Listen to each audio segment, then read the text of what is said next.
episode because we're going to be gone this weekend. I hope you're all having a beautiful Thursday today. If you're currently watching this live, it is Thursday, October 3rd, 5 p.m. EDT, and I see that we have all of my lovely sous chefs in the chat. So hello to Trash Can Cat Mom, hello to Shy Chica, hello to the Kaze6, hello as well to Boudre Boy, as well as to Custosa. Welcome on in. It is lovely to have each and every single one of you joining me today. Also, Shark Dog, welcome on in. Welcome to my kitchen. Hope you're doing well. Hope you're doing excellent. So, everybody, welcome on in. Today's stream, hopefully, at least I feel like I've been saying this a lot, but today, hopefully, is not going to take too long. I think today is going to be a nice, short, in and out stream. But today, my friends, we're going to be doing something that I think is really, really easy. We're not going to be doing anything particularly technical. We're not going to be doing anything particularly equipment heavy besides the use of a blender. And we're going to be making a dish that I think, quite frankly, is really, really delicious. It's going to be really, really tasty. We're going to be doing a green chicken chili. I feel like a lot of the people, especially in the United States, or if you're in Europe, you would call it chili con carne, they associate it with like a very tomatoey, very like ground beef heavy sort of affair. And this is anything but that. This is a stew, essentially. It's going to be just some shredded chicken in this delicious green sauce. Alongside some green pigeon peas. It's going to be very vegetal, it's going to be a little bit spicy, but it's going to be very, very refreshing. It's not going to be something that is stewed down for hours and hours on end, which is sometimes tasty. It is sometimes what you're looking for, but not necessarily all the time, my friends. Okay, so it's going to be really tasty. I'm really excited about it today. We'll walk through all of our ingredients. And then alongside it, I'm going to be making two things. First, I'm going to be making some plain old rice. I have some jasmine rice. We're going to cook it and then just mix in some butter and fold that in, and it'll be really nice and tasty.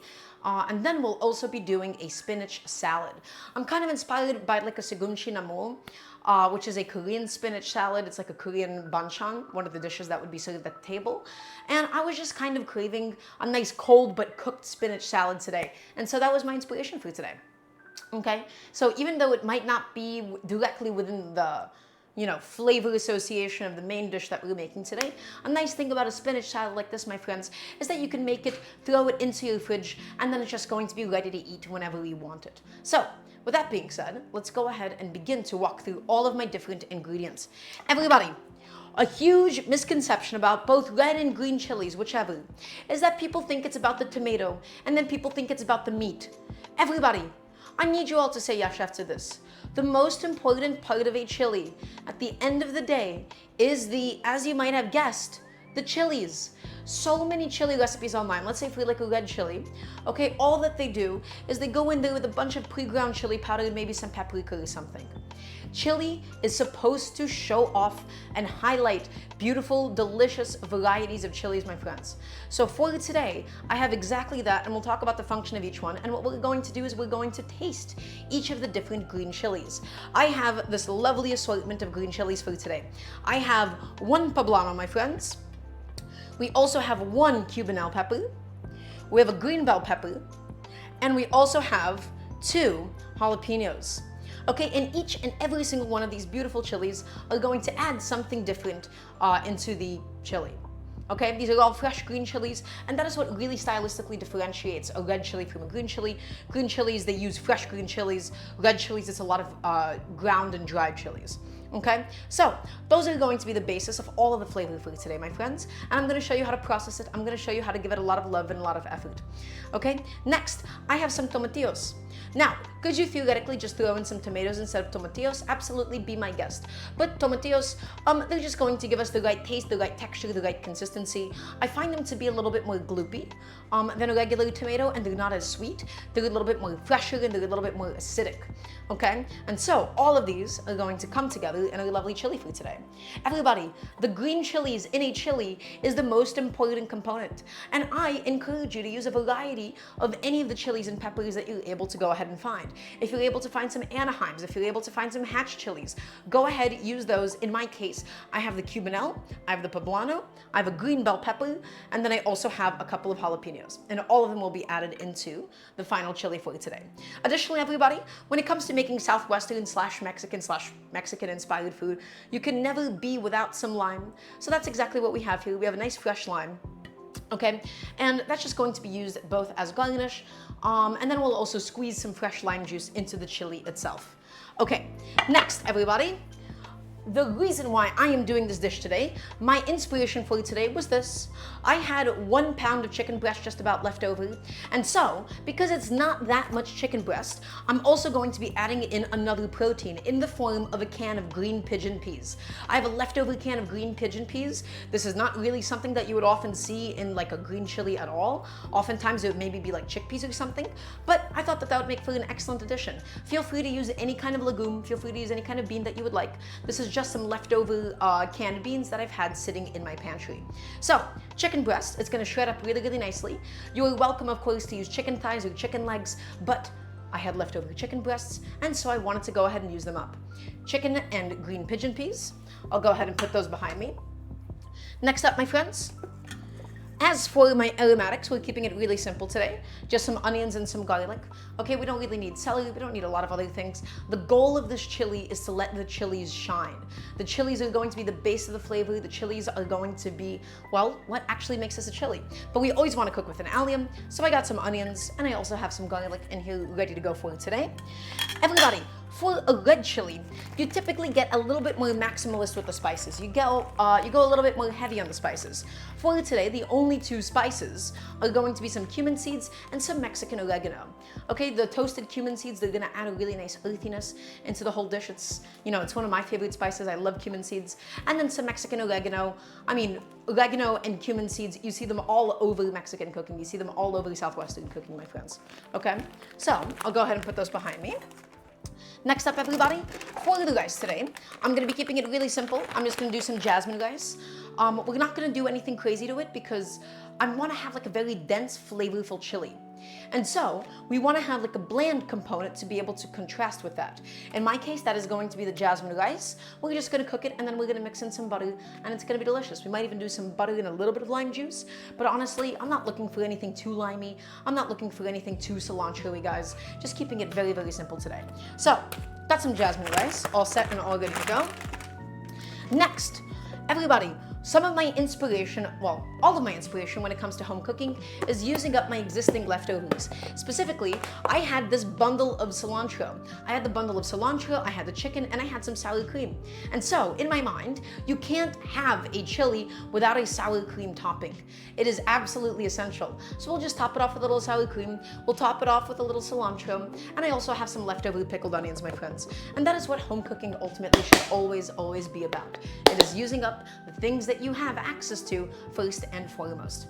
Okay? And lastly, guys, for the spinach salad, I have an entire head of spinach here that I've washed up, and we're going to just cook this down. We're going to wilt this down, and this has nothing to do with Mexican food at all, even though Mexican food sometimes uses like sesame seeds and sesame, well, never really sesame oil, mostly sesame seeds. This is just gonna be like a Korean spinach salad. Why am I doing this? Well, because I thought it would be tasty, because I thought it would be delicious. And this is the kind of a salad that I love keeping in my fridge. So, you don't have to always pair your salad with your stew that you're making, guys. You're cooking at home. Sometimes you can just kind of make the things that you want. I wanted a nice fresh green vegetable, and that's exactly what we're going to do today with the spinach. We're going to make a beautiful little salad. Okay, so with that being said, I do believe that is the gist of all of the ingredients. Last but not least, guys, also, I always grew up putting a bunch of cheddar cheese on top of my chilies, and that is the experience that I want to recreate for myself. So I'm gonna go ahead and quickly put my sour cream and cheddar cheese into the fridge so that they stay nice and cool, so they stay nice and cold until we're ready to go ahead and properly use them today, my friends. So, those are all of the ingredients for today. We're going to begin by preparing the rice. We have to wash it, put it into the rice cooker. Also, raining sausage, welcome on in. Everybody, this is not going to be too long of a stream today. Maybe it will be. We'll see. We have 3 components that we need to make.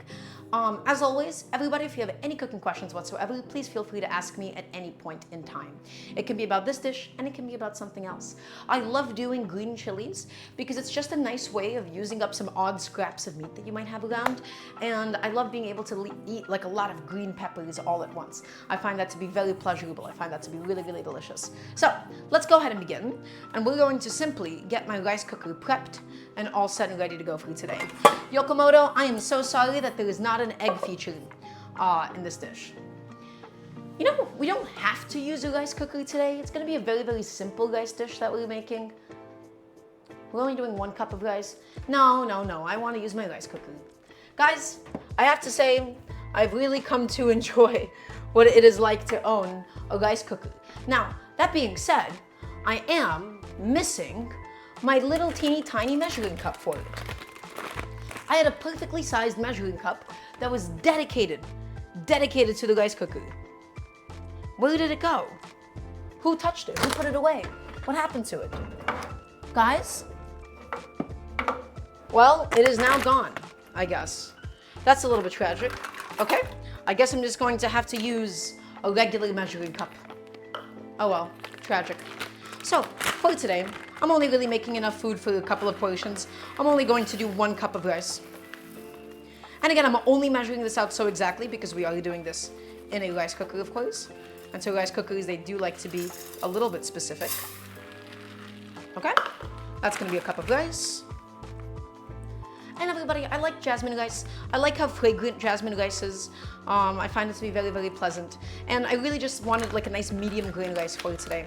Okay, for something like a chili, I actually don't want my rice to come out too granular. I want it to have a little bit of stickiness to it, okay? In my mind, the ideal texture that I'm going for is something akin to chipotle rice, where it's not like super granular and separated like a fried rice or anything, but it's also still not like too mushy. And I want to hit like that exact in-between spot. So, in order to do that, my friends, we're going to first need to wash off some of the excess starch because that excess starch can result in the rice becoming a little bit too gloopy. Now, we don't need to wash off all of the starch today. We're only going to give it a few passes. The water does not need to be crystal clear because again, we're not going for a completely granular, separated rice product, my friends. So, I'm gonna go ahead and quickly tie up my hair. I'm gonna go ahead and wash the rice and we'll get it done. Does anybody have any questions for me in the meantime? And while I'm washing the rice, guys, I will say the following. I will be out of town this weekend and the following weekend, meaning the schedule has adjusted to be Wednesday and Thursday. So we had the stream yesterday, we have the stream today, next week Wednesday and next week Thursday, and then we'll be back to normal afterwards. Okay, so please forgive me for doing an emergency little spontaneous Thursday stream at the moment. So everybody, I have my rice. I'm just going to go ahead and submerge in water. I'm gonna agitate it. I'm gonna fill it up and then dump out the water a few times until the water runs nice and clear. Okay, so I'm going to go ahead and begin that process now. Nice cool water right from my tap. One day we will have a sink camera, my friends, but today is not that day. I'm just going in there, I'm agitating it ever so slightly. I'm filling it up with water. And we're just getting rid of some, but not all. Again, we want some softness to this rice, guys. Some, but not all, of that excess starch. So that's 1 pass. I'm gonna go ahead and fill it up again really quickly.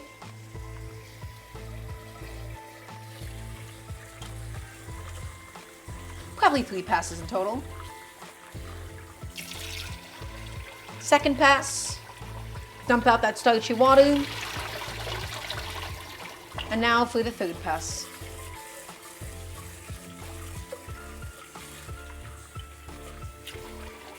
Okay, 3 passes with water, that's gonna be perfect for today. And now, I'm just going to go ahead and fill this to the line. And that's going to be it, everybody. Rice cookers, I have to say, are a luxury that I have truly grown to appreciate at this point in my life. A little bit too much water in here at the moment though. I'm gonna have to go ahead and dump some of that out. I just filled it to the line.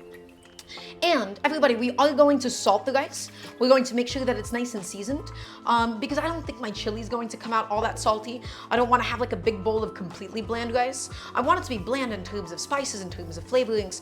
But in my case today, guys, I want a nice salted rice. Okay, so that's exactly what we're going to do. I have a cup of rice in my rice cooker. I'm going to go ahead and grab my kosher salt, get a couple of nice pinches in, and then we'll get it cooking. Maybe 4 pinches in total, something like that. That'll be perfect. Just gonna mix in the salt, make sure it's nice and evenly spread out. Get it dissolving into the water, my friends. And that's it. That's all the prep that we need to do for the rice today. It's gonna be really simple. It's going to be very basic. But guys, simple, basic food can also be delicious as long as it is paired with something else that's a little bit more flavorful. The goal of the rice is to be a nice starchy base to give us some contrast to the chili, so that we're not just eating straight chicken and straight beans and straight sauce all the time. We wanna have some of that bland component in there as well. So, I'm going to go ahead and get that onto my rice cooker. And depending on your rice cooker, my friends, it'll take different amounts of time. Oh, that jingle. Wonderful. One of the greatest joys in life, my friends, is your rice cooker, having a little tune to play, and you listen to it and you appreciate it. I don't understand fully why they do that as a design choice, actually. There's not a lot of appliances that actually sing at home. I can't actually name another appliance that does that. It's odd. Okay, everybody, I'm going to go ahead and get my jasmine rice out of here. I'm gonna throw that into the cupboard, because remember, when you cook at home, you clean as you go. You get rid of stuff that you're no longer using, you put it away just so that you can maximize the amount of countertop space that you have, my friends. Okay, so we have a whole bunch of green chilies, my friends. What is the goal? I wanna get it charred. I want to get it smoky. I have my broiler preheating, okay, in the oven at the moment. And what we're going to do is we're going to char those skins. Why are we doing this step? Well, everybody, this is a very, very simple dish today. It's chilies, it's onions, and it's barely any spices. As a result, we want to include as much flavor as possible when we can. And so, one of my favorite techniques to do so is to char my ingredients, my friends. We're going to blacken the skin of all of my chilies and my tomatillos, and then it's going to cook down, and then we're going to be able to properly blend it up, my friends. By doing it that way, by doing it just like that, what we will end up obtaining is something with a little bit more depth, something that's a little bit more roasted, something that's a little bit more smoky. A really, really nice thing about a dish like this, guys, is there's no sautéing, there's no complex motions. We're gonna char it, we're gonna put all the vegetables in a pot with a little bit of water, we're gonna gently poach the chicken breasts, and it's going to be nice and delicious. So, let's go ahead and begin breaking down my chilies. And on my stove at the moment, I just have a little sheet tray lined with aluminum foil, and this is going to go under the broiler. I take a lot of inspiration from Mexican cooking, my friends, and charring ingredients is a technique that you see used all the time in Mexican food. So, we have a lovely variety of chilies for you today. We have my jalapenos, which aren't gonna get charred because they're the smallest, and those we can just kind of blend in. We also have the bell pepper, the poblano, and the cubanelle. Each and every single one of these chilies, I also forgot to take out my knives for today. I was a little bit neglectful, but everybody, each and every single one of these chilies is going to bring something different to the table. Now, the green bell pepper is gonna be the most vegetal out of these. It's probably gonna be the blandest out of these. What I want to do is I want to be able to taste a little bite out of each chili. I wanna taste a little bite out of each pepper, and I want to see and actually talk to you guys the differences through them, okay? At the stage when they're raw. They're all going to do a little bit something different for us. They're all going to add a different sort of sense of vegetalness and some different flavors. And so, I wanna go ahead and find out what that is. Is this pepper different from an Anaheim? Yes, an Anaheim I believe would be distinctly different. This is a cubanelle, this is a poblano, and this is a bell pepper. But blink rich, if you have access to Anaheims, I recommend. Actually, wait, are Anaheims cubanelles? No, cubanelles are hot Italian peppers. I believe those are interchangeable. So Anaheims and hatch chilies are also going to be quite different. So, 3 beautiful green chilies that we have here, my friends. All that I'm going to do is we're going to begin scooping out the flesh from all of the seeds. So how do we do that? We take a nice sharp knife, okay? We take a nice sharp knife, and we just shave it down, and we keep the white part inside. You wanna pay attention to the big indentations, my friends. These big indentations is where the white, spongy, flavorless part of the bell pepper lies. So, I go in there, I make the incision, and then I just carve it out, and I keep all of the white part and all of the seeds nice and intact.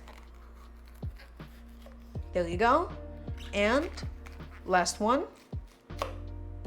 Beautiful. Just like that, my friends, we can go ahead and successfully discard the bell pepper top. Now, let's go ahead and move on to the other chilies.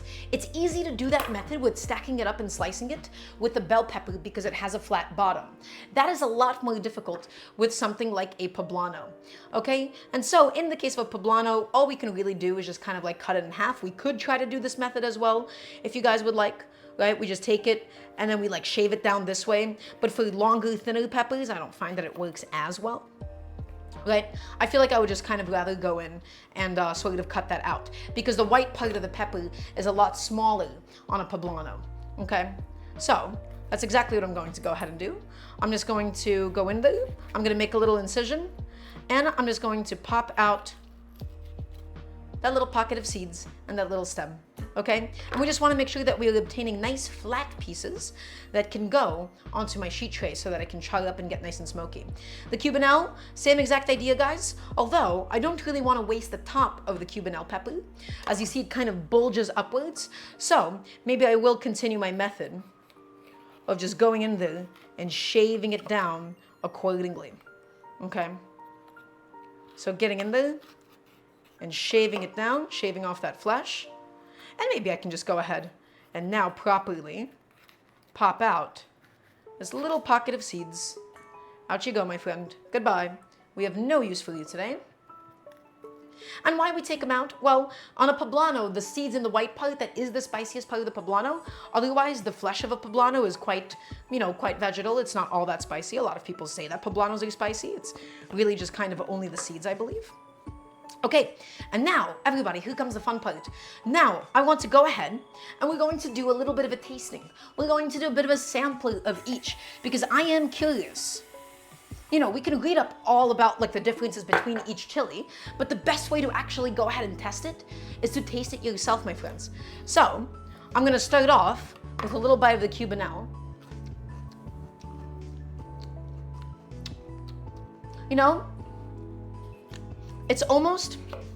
It's a very clean tasting pepper. It's definitely not as vegetal as a green bell pepper. And it has a little bit of heat to it, just the littlest tiniest bit of heat, just like on the tip of your tongue. But it's like very clean and almost like juicy, I feel like is the best way to describe it. And then, if we go ahead and we take a bite of, say, the green bell pepper,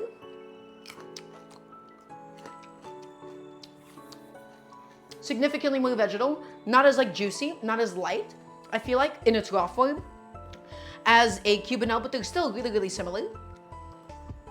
And then, my friends, we're also going to go ahead and have a little taste of the poblano.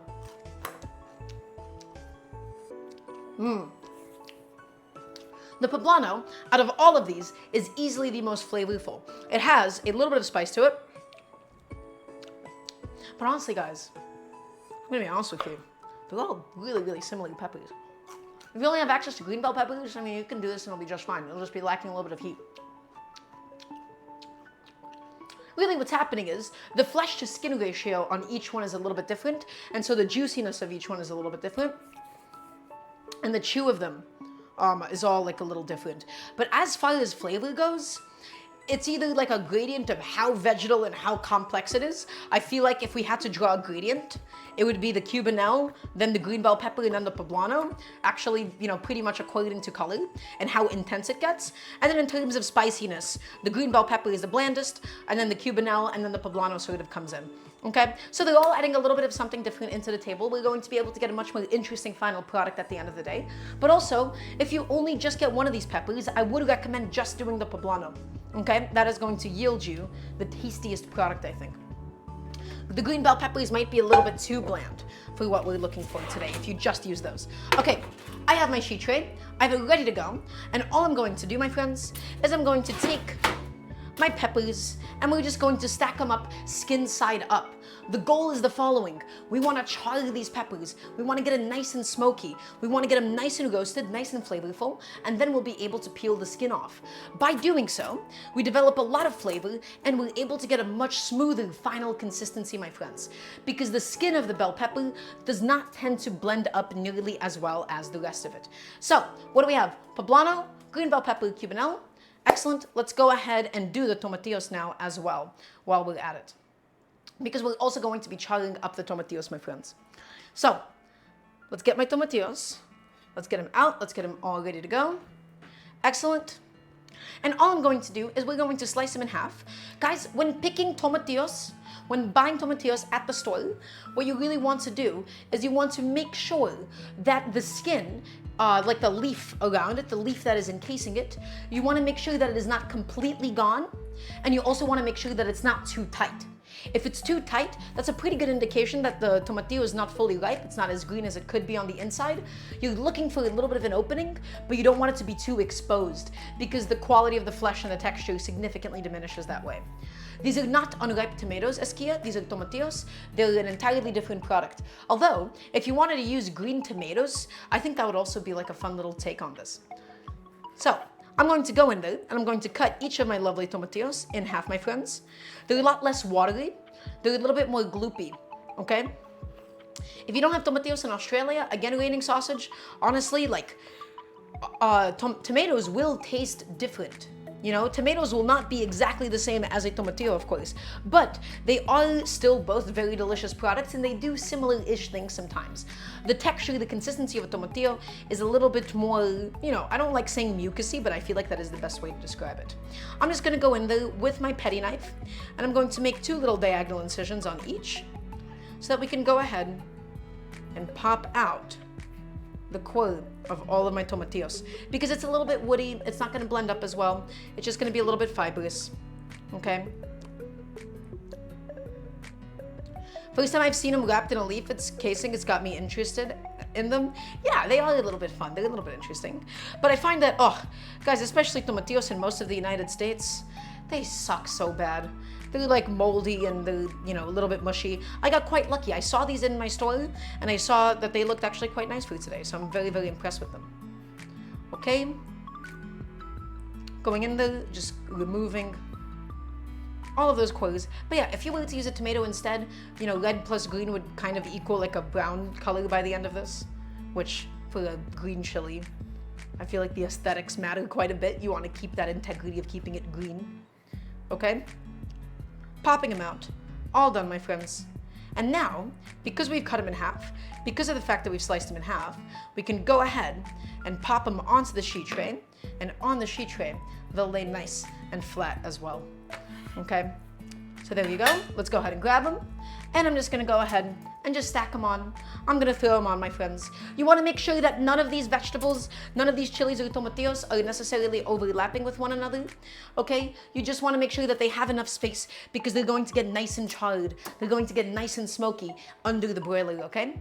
You don't have to do this step. You could theoretically, if you would like to, you could just boil all of these ingredients instead. That's not actually even gonna make a worse product. It's going to make something that tastes a little bit cleaner.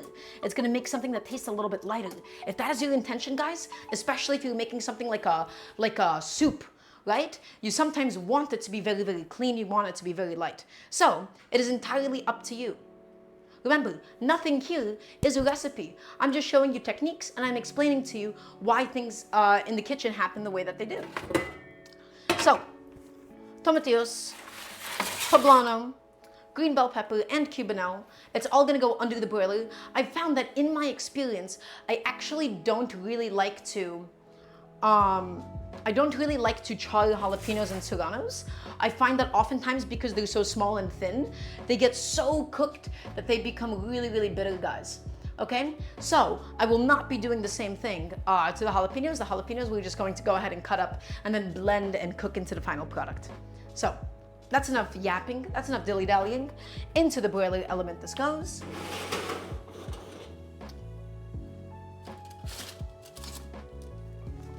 In she goes. And everybody, as always, when it comes to broiling, there is no exact amount of time that it's going to take. It is going to be entirely dependent on the strength of your broiler, the distance from the vegetable to the top heating element. Okay, it's gonna be dependent on the moisture of your vegetables. I never do oil when I'm charring the vegetables, even though it can facilitate browning, because the smoky oil, first of all, it'll like sort of pop up. It'll pop and splash on top of the heating element. It'll make the kitchen really smoky. It also doesn't need it. It does not need that extra heat conductivity. When is the dinner party, chef? Oh, Scribble, there's no dinner parties for a while. This is all just a home cooking show in the meantime. Okay, so the rice is going, the chilies and the tomatillos are charring. Let's just go ahead and cut up the jalapeno. As far as the jalapeno and the onion goes, guys, we don't have to fry it. We don't have to saute it. We actually don't, I don't think we need any amount of fat inside of this green chili. It's just supposed to be basically like a shredded chicken inside of it's almost like a tinga. It's almost like a tinga that we're doing with beans as well. Okay, and that's gonna be delicious and wonderful. So let's go ahead and do some of the other vegetable prep for today, guys. And this is all going to go just directly into the pot. So I have my onion. It's all gonna get blended down. So the way that you cut this, honestly, does not matter. This is all gonna be easy. This is all gonna be really, really simple home cooking, guys. Okay, I'm just gonna cut off the butt while I'm at it. Don't have to overthink this one for today. And the onion, of course, is going to add a very nice allium note. It's going to add a nice little bit of sweetness into the chili itself. Okay? And I'll just go ahead and peel that back. Take that bad boy and peel him back. Wonderful. And all that we need to do, guys, we just gotta get it small enough that it cooks in time. You don't have to do a small dice. You don't have to do a perfect dice or anything, because remember, this is all going to get blended down. When it comes to food that gets blended, the way that you cut it almost always does not matter. The way that you cut it matters for sautéing, it matters for salads, but if it's just gonna get cooked, then you don't have to worry about it. So, I'm just gonna cut it like that, once lengthwise. There you go. Nice and simple. All the way through. And we're going to just put this directly into a pot. Again, everybody, remember, there is no sautéing. We don't have to put it into a transfer bowl. We can put this directly into my final pot where the chili is going to be made and where the chicken is going to be poaching. Wonderful. Grab all of that onion, throw it inside.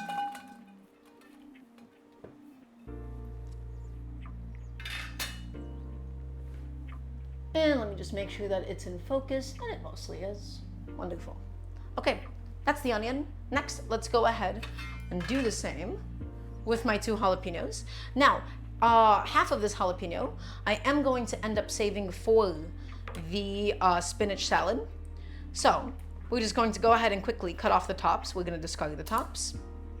And I want to keep all of the seeds inside in the jalapeno today, my friends.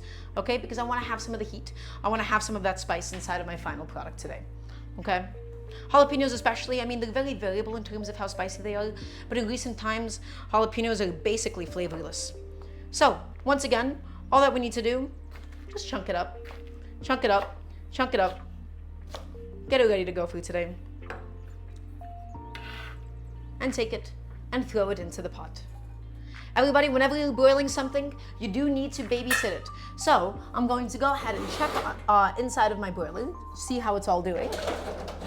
And it looks to be doing pretty well, but it's not fully blackened, it's not fully charred.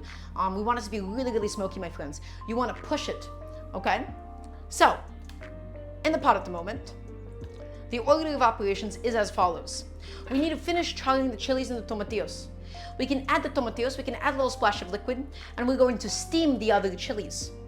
When the other chilies get steamed, we'll be able to easily peel off that skin. The chicken is going to very, very gently poach, my friends. It's not gonna boil, it's not gonna bubble over or anything, it's just going to very, very gently poach. Okay, we'll remove the chicken breasts, then we'll reduce down all the liquid inside of the pot, and then we'll blend it up into a nice, rich consistency. We'll add it back into the pot, we'll add in some toasted cumin, we'll add in some oregano, and then we'll also add in some lime juice and some cilantro. Does anybody have any questions for me at this point in time? Lime juice, cilantro, and Mexican oregano as well, of course. Can't forget about that.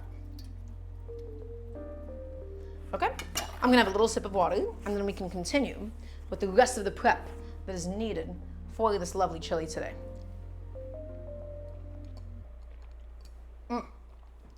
Okay, excellent.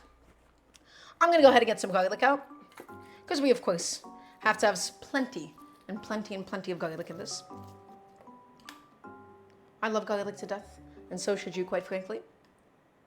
All right, I have all of my garlic cloves. Everybody, for this garlic today, because it's all going to get blended in, being perfect with your knife cuts, being perfect with the way that you process this does not actually matter for today. I'm not even going to use my garlic press for this. I am going to use my garlic press for the spinach, but because this is all going to get blended up, the easiest way to process this all, my friends, smash it.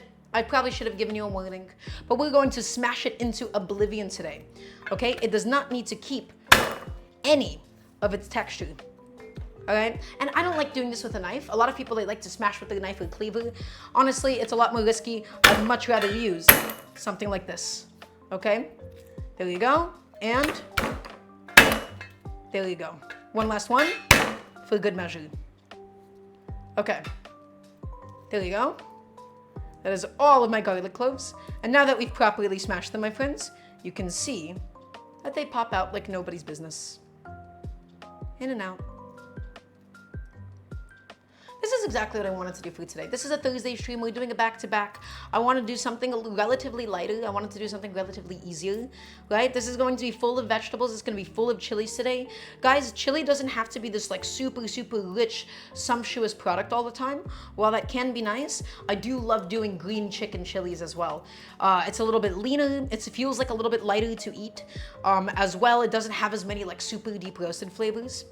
Okay, and I find it to be very, very warm and comforting, and still quite delicious in spite of all of that. Okay, so guys, as you might have noticed, this is a lot of garlic. Okay, that is an aggressive amount of it. Sounds macro friendly. Well, actually, technically ABSP, it would be, right? If you think about it, it is mostly protein, depending on how much chicken that you're really adding in here. I'm also going to be doing the green pigeon peas, which is quite heavy on the protein. I'm looking for a lot of fiber in my food, right? I want to have a lot of fiber. That's why I'm going to be doing the spinach salad. I wanted something with a lot of protein today. That's what I'm after. So let's go ahead and get all of these nasty garlic skins out of here. Get them out of here. Get them gone. Into my waste bowl they go. We have no use for any of that nonsense. And now everybody, with all of these garlic, we're just gonna go ahead and cut off the dried off butts on them. I'm still curious if we'll be able to even feel the dried off butts on them. I still kind of doubt that we do ever, but that's okay. Just good practice still to do such a thing. But yeah, maybe at one point I should just try doing like a, you know, like a taste comparison to see if this is even noticeable in an edible form. If it's, you know, if it's sliced garlic, you obviously don't want to keep like a butt of sliced garlic in there, but I think it should be just fine to eat. So all of that garlic goes in.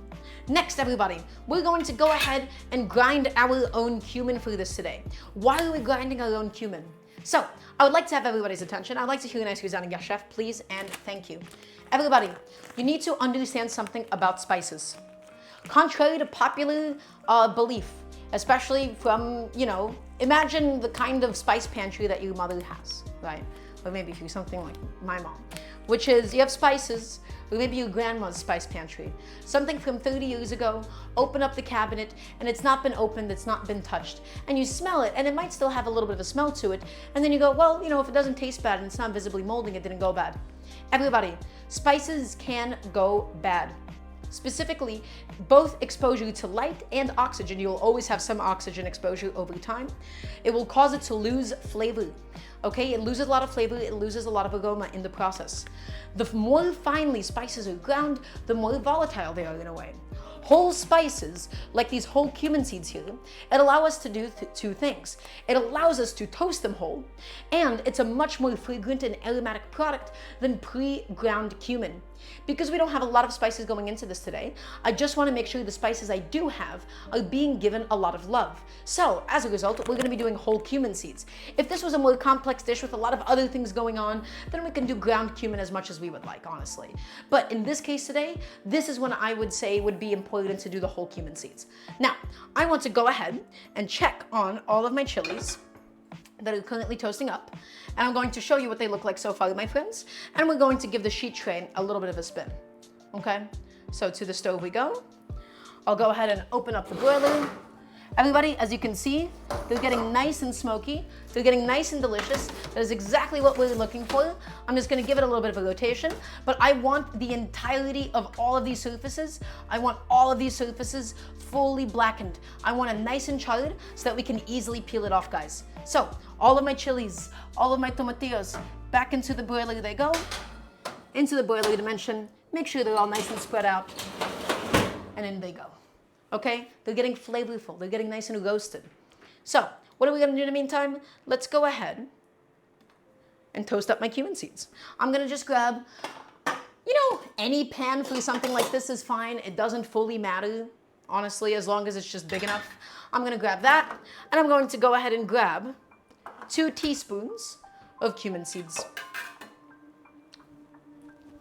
So, I'll grab a little teaspoon measure.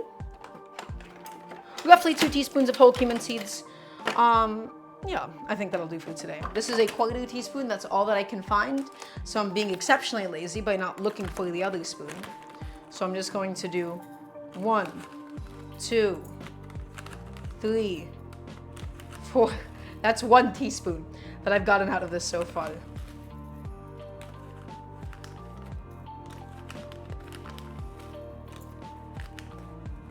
There you go. That's about 2 teaspoons of cumin seeds or so, my friends. And all that we're going to do, in order to properly toast your spices, what are we actually achieving here? Well, it tends to make the spices a little bit more earthy. It makes them a little bit more earthy, and it gives them a little bit of a toasted note. It also, in the process of toasting them, my friends, it eliminates some of the fresher flavors out of them. So sometimes you will see people fry spices in oil. Sometimes you will see people toast spices in a dry pan, which is exactly what we're doing here. Frying the spices in oil would be a process called blooming. Okay, and by frying them in the oil, what you end up getting is a lot more of the fresher, a lot more of the aromatic notes of those spices.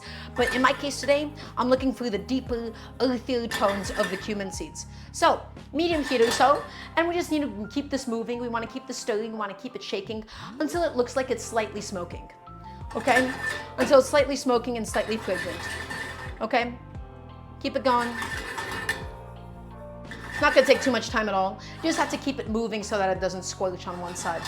Okay, so every so often, going in there and mixing it around. Does anybody have any questions about this process? And again, if you don't toast your cumin seeds and you add them directly inside, it's just not going to be as warm tasting. It's not going to be as flavorful. It's not going to be as toasty in a way, you know? This changes the characteristics of the cumin seeds.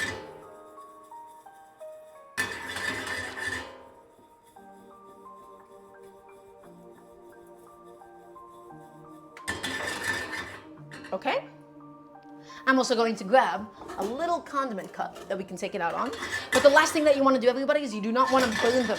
Again, you will end up burning them if you do not mix this enough.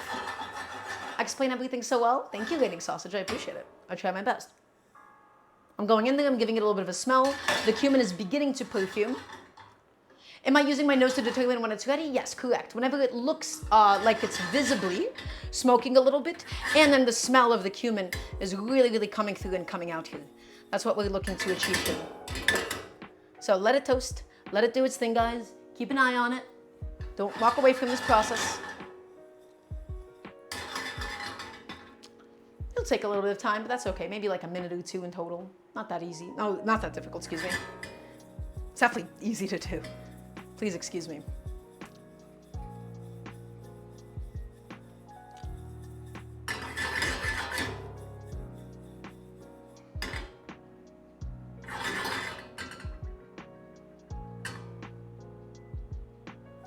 Barely a couple of wisps of smoke, my friends. I'm gonna let it go just a touch longer, okay? Okay, it has now gotten a few little bits of smoke. I'm just going to quickly transfer it to a little condiment bowl so that it stops cooking ASAP, okay? Because the pan is gonna be really, really hot. What do I mean by earthy flavor? So, that's a really good question, Woods RS. This is a little bit more of a nebulous thing that I feel like is a lot more difficult to describe. It's like saying, oh, how does this chord feel? You know, what do you, like, how does, how does a C7 feel? Right? And so we can't really fully describe those mechanisms because a lot of that has to do with the sense of feeling and the way that it actually smells. What do I mean by earthiness? Well, a lot of the aroma that we experience in food, my friends, a lot of the spices that we experience is purely through the smell of something. Spices, aside from capsaicin, aside from a couple of other chemical reactions that happen in your mouth, almost everything happens up here in the nose, my friends. So when I say earthiness, in my mind, the way I visualize it is it's like lower notes. Earthiness is like, well, maybe like dirt in a good way, you know? I consider it like these lower tones. Roasted flavors are somewhere closer to earthy flavors as well, right? Grassiness is not that far away from earthy flavor in my mind. So it's a very abstract thing, but this is a common way that people would describe these kinds of things in cooking. You don't have to exactly be able to define this though. To be able to understand it, what you can do is just do a before and after comparison of what they would taste like if you'd like to get a better understanding. Guys, my chilies have all properly tasted. They've all gotten there, they've all gotten to where they need to be. What am I gonna go ahead and do now? Well, the tomatillos do not need to steam. The tomatillos can be immediately added in to the pot with the rest of the ingredients. As for the poblanos, as for my bell peppers, as for my cubanelles, I want them to steam so that we can peel that skin off. So, in goes, and you might be asking me, oh, Daramgar, if you put all that effort into charring them, why are you going to be taking those skins off? Because the skins, first of all, they do develop that smoky flavor. They have that smoky flavor already inside of them. But the skins, they tend to be really, really papery. So by charring them, we accomplish two things. First of all, we develop some smoky flavor. Second of all, we're able to really, really easily peel the skins so that we achieve a nice smooth product at the end of it. So all I'm going to do is some people, they do like a bowl in plastic wrap. I find that to be needlessly wasteful. I'm just going to use up my existing aluminum foil here. I'm just going to gather it all up. Gather it up. Come on, my friends. Gather it up. Thank you very much. Excellent. Wonderful. And I'm just going to create this little vessel for them to steam. This helps the flesh to get a little bit softer. And when the flesh gets softer, guys, it helps for the skins to much more easily come off that way. Okay, so there you go. I've created this lovely little pocket, this lovely little steamer thing that we have going on here. I can go ahead and just put that away, put that to the side, let that go for about 10 minutes or so, and then that's going to be perfect. Okay, so in the meantime with this guy, ooh, guys, this sheet tray is like oxidized to death. That's why I had to use aluminum foil on it. It might be time for him to go. I don't think this sheet tray can actually be particularly safe to use anymore just as it is. It is quite oxidized at this stage in its lifespan. So I think this is the last time, I mean, luckily I did buy some more, right? But this is the last that we're going to see of this guy. He's done. Okay, what am I gonna do now? Well, I'm going to go ahead and grind down all of my spices. Well, not all of my spices, it's just the cumin seeds for today. So, I have a little tiny electric spice grinder. You could theoretically use a mortar and pestle. I actually find that mortar and pestles, not my favorite piece of kitchen equipment for grinding spices because it's not the easiest to get a very fine powder out of it. If your goal is to get like cracked black peppercorns, mortar and pestles, amazing at that. In my case, nice homogeneous powder, a spice grinder is going to do just fine. And this is just a coffee grinder, by the way. When I say spice grinder, you don't specifically buy a spice grinder. This is just a repurposed coffee grinder. You don't want to use a blender. You don't want to use the same devices that you would use for your coffee. You want to have a separate dedicated one. They're super cheap. They're really, really affordable. They're maybe like 15 or 20 bucks, guys. Okay, you can find them anywhere that you look. And it doesn't even have to be like a particularly good one.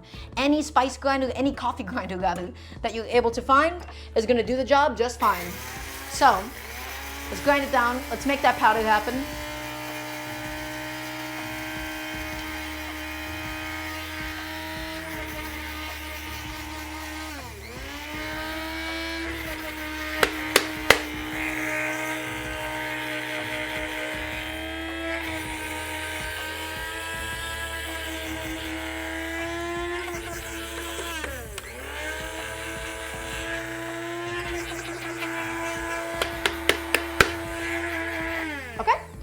Everybody, I believe I have a bunch of freshly powdered, toasted cumin, okay? And this is going to be so much more flavorful than any of the pre-ground stuff that you can buy.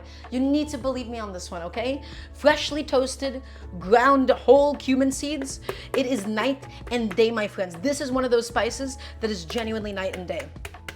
So, adding it all in, getting it in there, and then I can just go ahead and put my spice grinder away. Away she goes. I have no use for you. Is that sheet tray still hot? Almost cooled off. Just gonna go ahead and switch a few things around. Okay, excellent. So everybody, right now we're currently assembling our pot. We're assembling all of the pot that's going to contain all the different ingredients for the chili that's going to boil down. Okay, so what are we missing from here? Well, at the moment, we have a bit of an issue. The chicken is supposed to poach in this pot. As you may notice, we are sincerely lacking in any kind of liquid whatsoever. So here's what I'm gonna go ahead and do. We're gonna first season this up with a bunch of salt. And we don't need too much liquid because a lot of liquid is gonna come out of the tomatillos and a lot of liquid is gonna come out of the chilies. So I'm gonna season this up with some salt. Next, I'm going to pour in some water. We don't need a lot, but I just wanna be able to get this stuff started, okay? So, a few little splashes of water going inside as it is. Maybe, honestly, all of that water, if I'm looking at it, if I'm being honest with myself. Get it on there, get it to like a medium heat or so, my friends.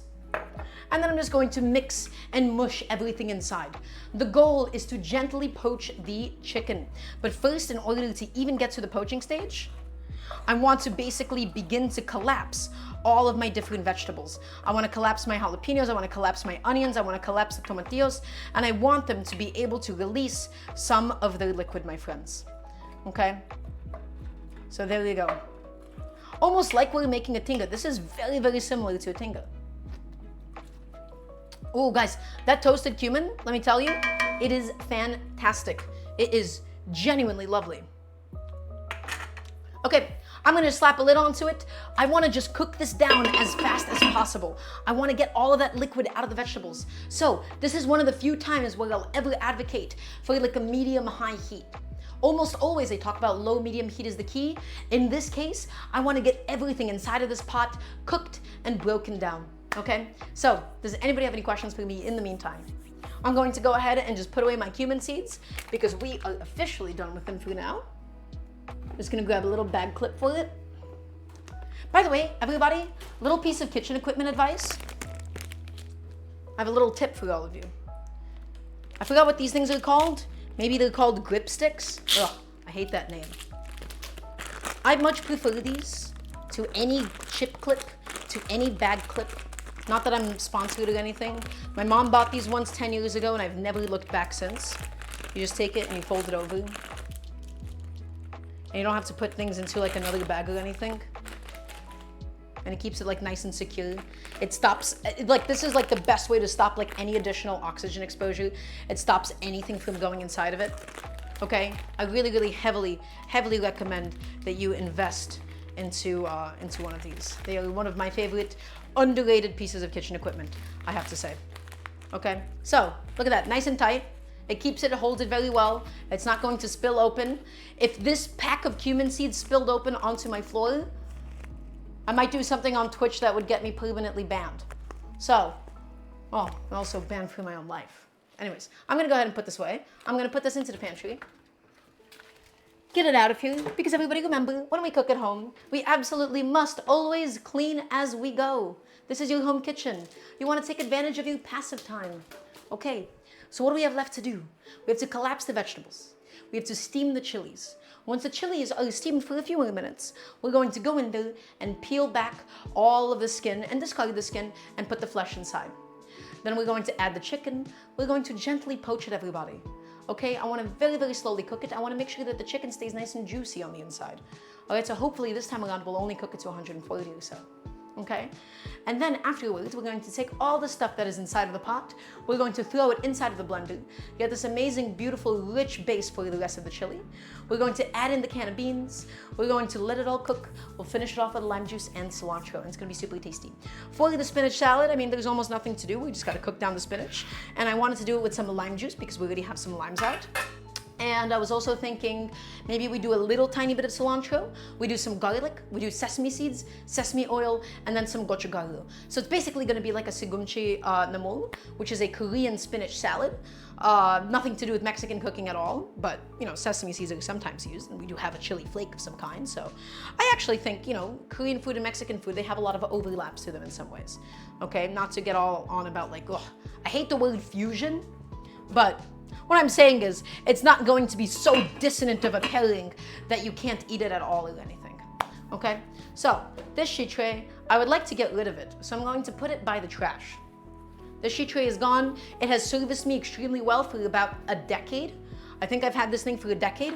I bought this. No. For about 9 years or so. I bought the sheet tray because I hired a cameraman when I was 12 or 13. I saved up some money. Hired a cameraman to try and film like a home cooking class. But I was 13 years old. I wasn't good enough to teach people yet. So the product that I ended up making, the videos that we shot, to be honest, it kind of all sucked. It all kind of sucked. But it was a very important learning experience, and it was a very important step in this path of like cooking content and teaching. Keeper forever, Trash Can Kabam, this is an oxidized sheet tray. I will not be keeping this thing at all, in fact. So away it goes, and I'll be taking it down to the trash. Some unknown Daramgar lawyer. Oh yeah, Shachika. That's never getting, those videos are never getting publicized. They're not going anywhere. Oh my God, those things are they're really funny. They're really funny in retrospect, but I'm a little shy about it, I must say. Okay guys, we're going to go into the pot. Guess what? It's boiling, it's cooking along. We're just going to help facilitate mashing up all the different veggies that we have inside. Just mash them up so that they can continue to release all of their moisture, which is going to be needed later on in the process. Okay, so let's see. I think we can probably start peeling back the chilies. See how those guys are doing?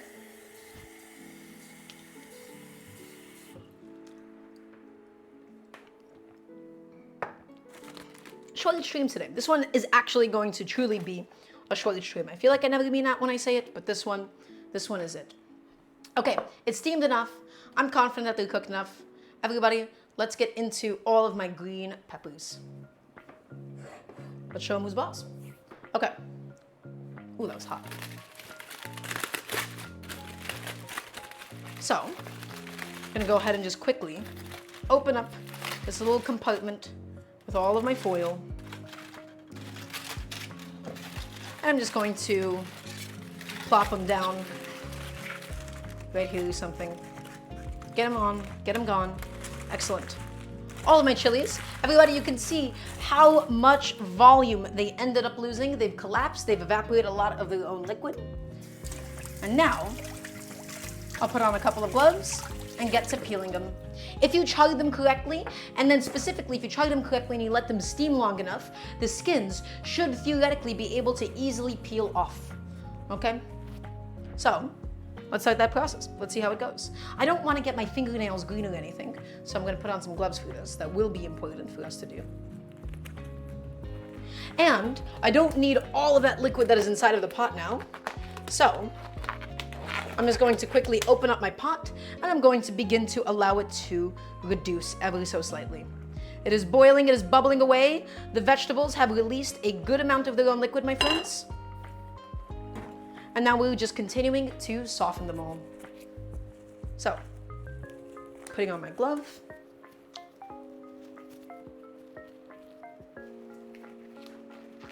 And I don't know what's the best way to actually peel these en masse. I always did these by hand, but I wonder how restaurant kitchens or like bigger food service settings, or let's say you're cooking for a family, I wonder how they would go about it. So guys, ooh, you know what I'd love to do? I would love to try a little bit of each chili now that it's also been roasted. And then we can talk about some of the differences and how it tastes.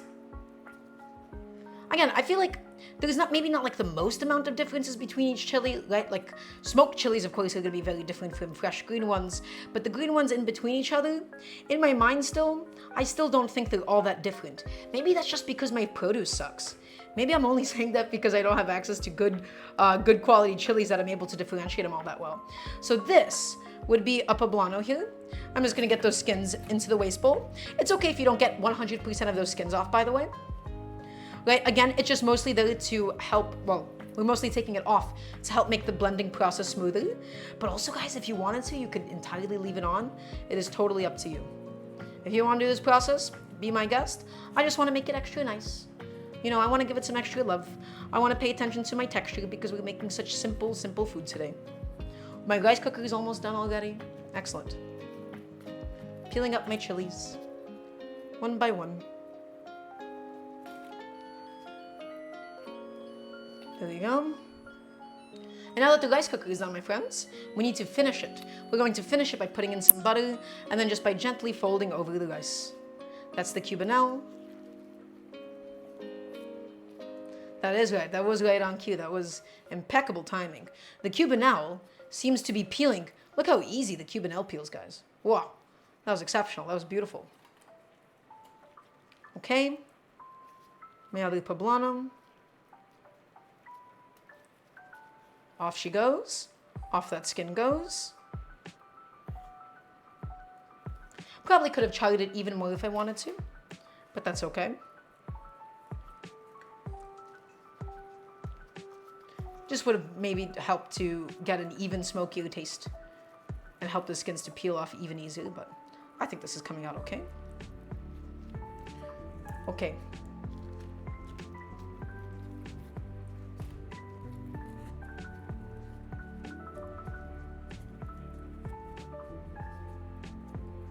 There we go.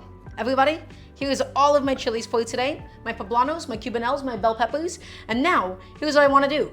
I'm curious, how different are they from one another now that they've all cooked a little bit? I'm going to start off with a little piece of the cubanelle.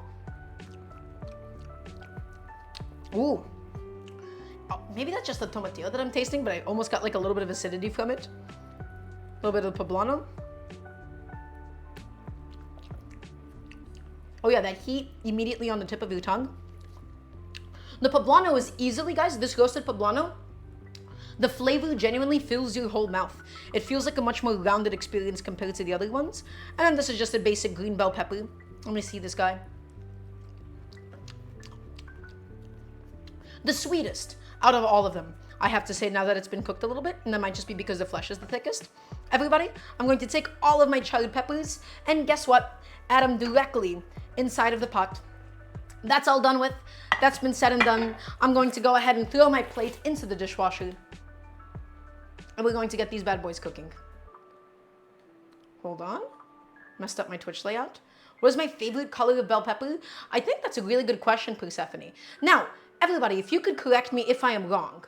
It is my understanding that green to red bell peppers are a gradient of how ripe they are. Right? Or at what stage, or like at what point in maturity they are, right? And then green becomes yellow, yellow becomes orange, and then yellow becomes red. Am I insane for that? Or is that actually true? I feel like I should know that as a chef. But I'm fairly certain that is what that, like, you know, it's a gradient, and then they're picked at different points. I want to get one more confirmation from somebody else. Okay, Persephone, here's what I'm going to say. Genuinely, I have yet to have a yellow or orange bell pepper that has justified its own existence. Every time I've had a green bell pepper, I'm like, oh, this is great. This is profoundly vegetal. This has a pronounced flavor. Every time I've had a red bell pepper, you know, most red bell peppers, I mean, they suck, but they're at least a little bit sweet.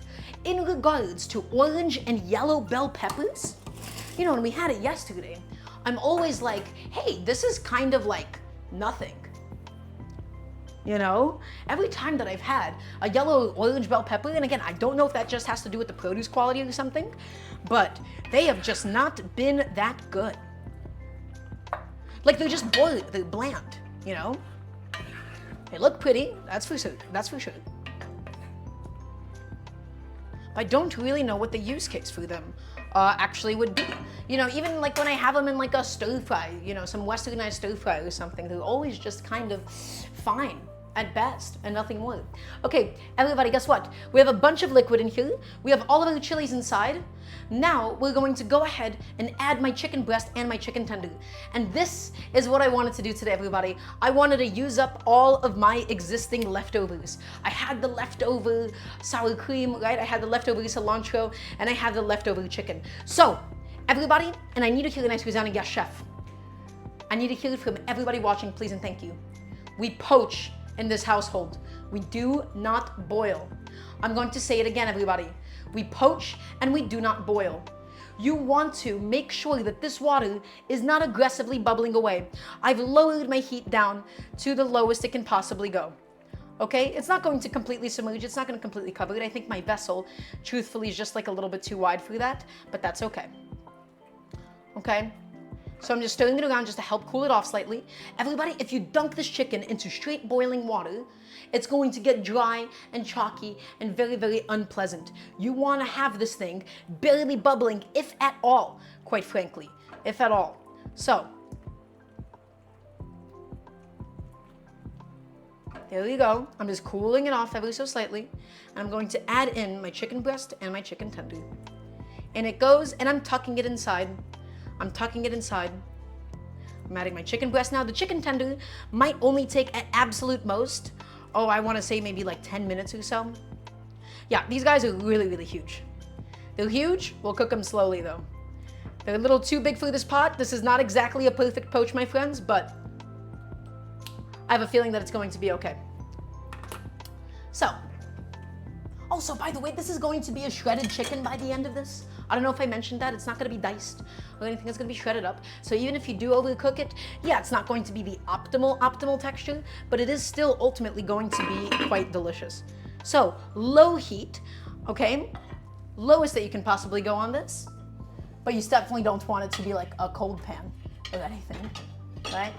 And I'm just going to set a timer so that we come back in there in 10 minutes and we take out the chicken tender. And we'll flip it every so often. Wonderful. Okay? Gently poach it, everybody. Very, very gently. So, guess what? We have done a lot of the stuff that we've needed to do today, right? We have officially charred all of our vegetables that we needed to get charred. We have the rice that is currently finished and waiting for us. So, let's go ahead and do the finishing steps, excuse me. Let's do the finishing steps, the finishing touches on my lovely white rice. My jasmine rice that is just waiting for us, my beloved. Just gonna quickly wash off my hands, just in case I got some chicken on it or anything. I'll get my tongs thrown into the dishwasher while I am at it. Okay? So, that's going great. What do we have to do? That's right, the rice. So, I'm just gonna grab a little paper towel. I'm going to go ahead and grab a little glove. Would it be silly to put a rotisserie chicken carcass in the oven for extra flavor? No, guy. There is nothing silly in the kitchen to do. I wonder how much extra flavor you would be able to get out of it. But is it silly? No, not at all. In fact, you could get it quite browned and make a really, really strong stock out of that. No, guy, I think that's an excellent idea. You have nothing to fear. Okay? So, rice cooker is all finished. Always, everybody, whenever your rice is done, you always want to fluff it up a little bit just so that the grains aren't completely compact.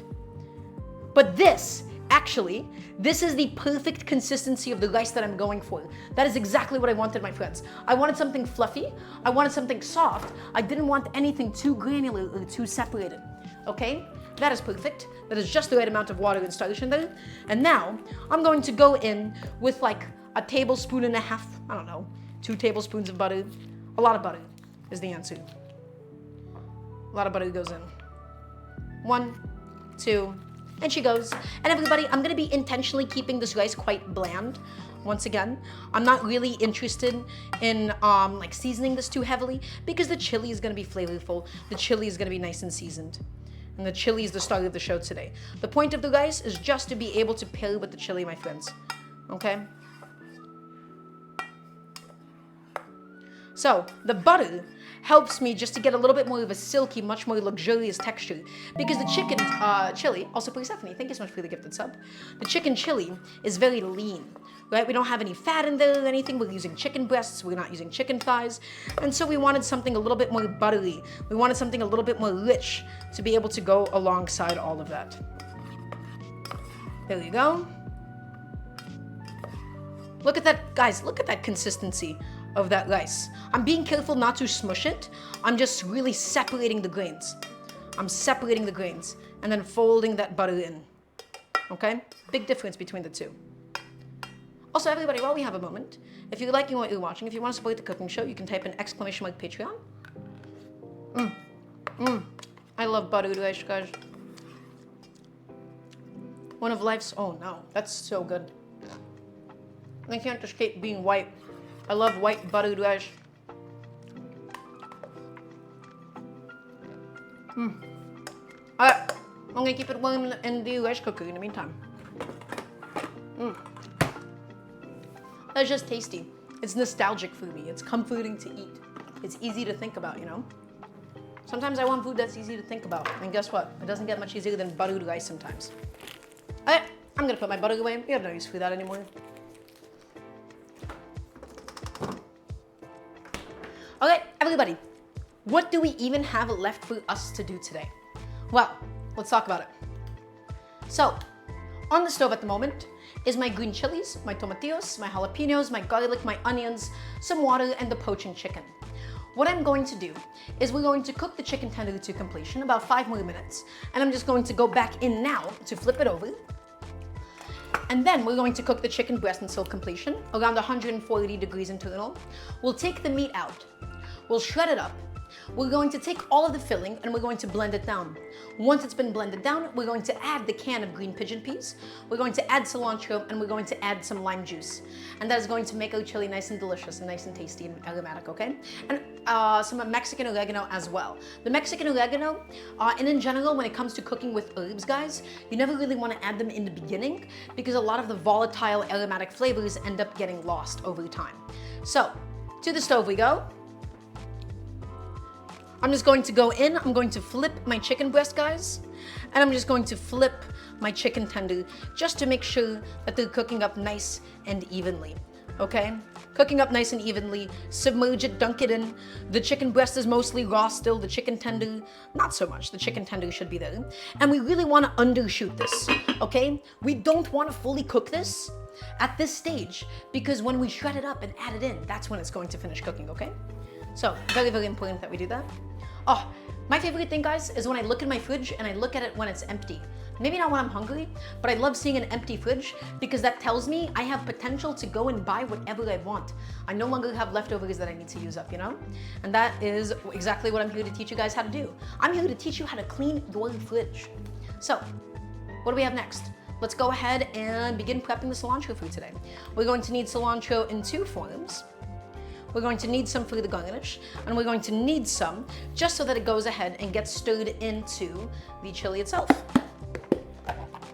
So, have some fresh cilantro. Everybody, once again, the best way to keep herbs fresh. How? Tupperware with a little paper towel inside of it. It naturally keeps it not too moist and not too dry. It's like a silicone packet, you know? Or silica packet, excuse me. So, I'm gonna be going in there and taking off the stems, because the stems, as you all know, I've said this 1,000, maybe 1,000,000 times already. I don't like the texture of the stems. I don't like eating the stems, everybody. Okay? So going in there and plucking all of my lovely cilantro. I hear my downstairs neighbors talking in the basement right now, so I apologize for, you know, if that is audible as well on your end. Okay? Plucking all the cilantro, leaf by leaf. If anybody has any questions, this would be the time to ask.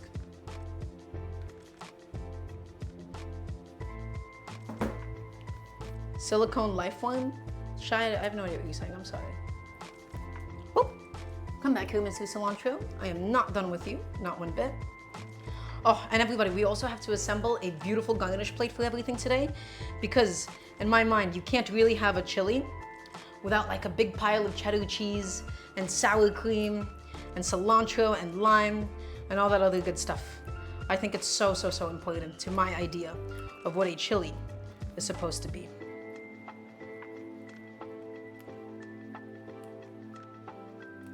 I want to test a new method with my spinach today.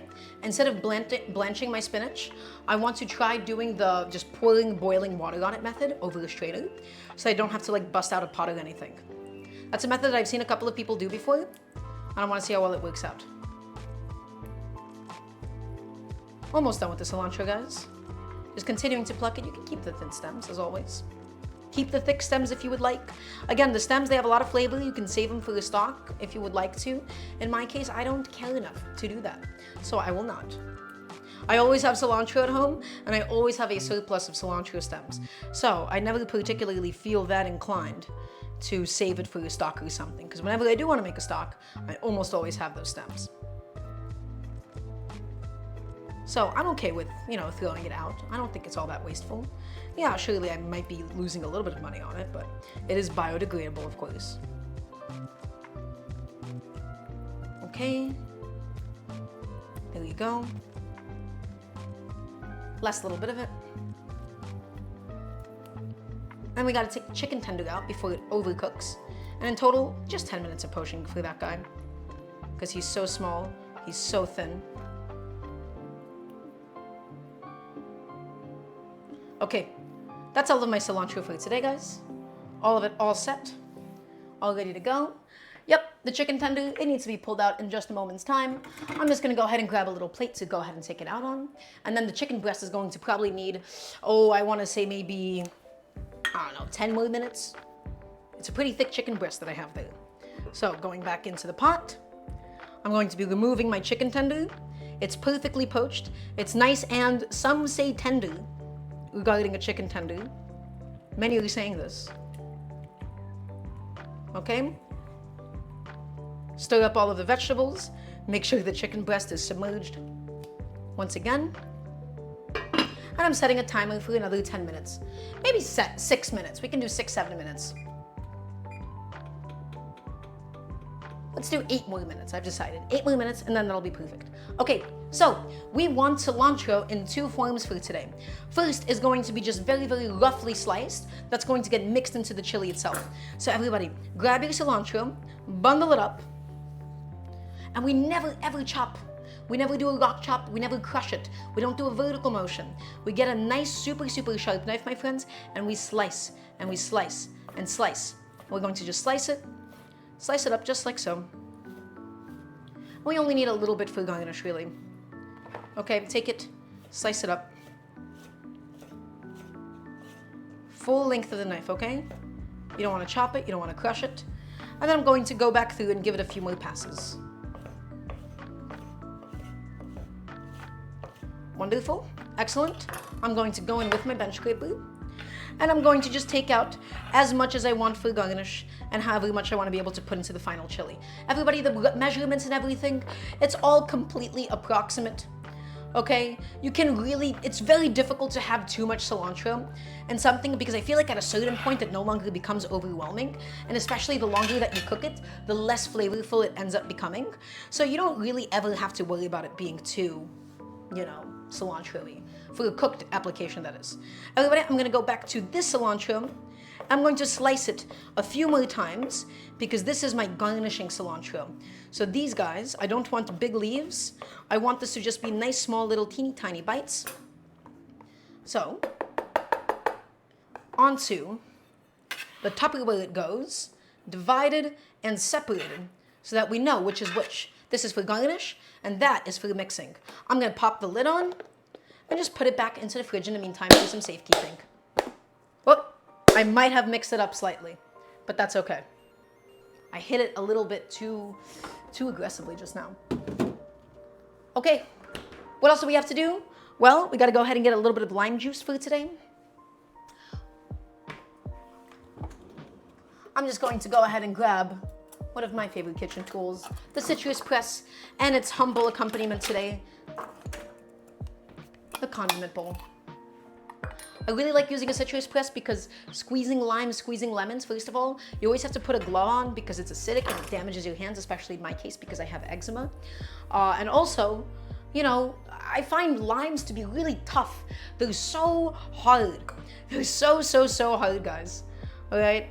So, I'm going to go ahead, just get my lime, citrus press, face down, not face up, flesh side down, push it all the way through.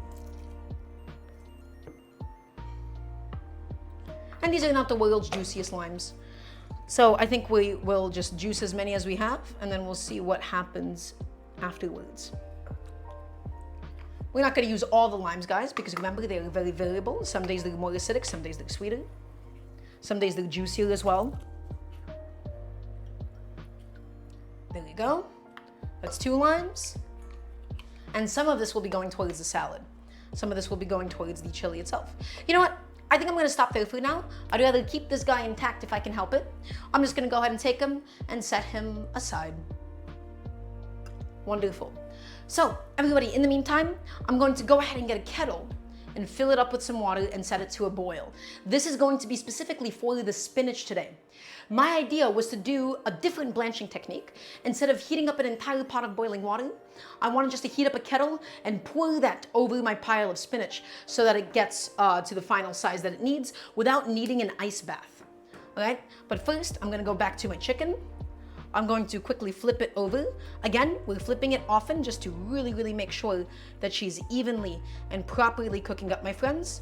Get it nice and submerged, get it nice and dunked in there. 3 more minutes, and then we'll pull it out and get to blending. Okay, kettle. I'm gonna fill it up with some water. That's how you open it. Excellent.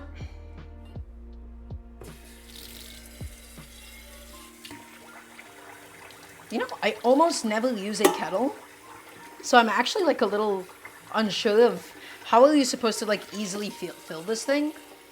I haven't fully figured that out yet. It's been a very long time since I've used a kettle, which is a little embarrassing.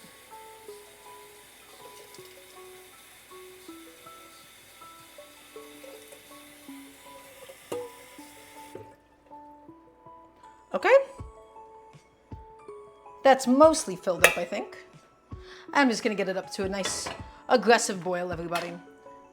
Gonna get this pan out of here because you're all done for today. We don't need you. Goodbye, my friend.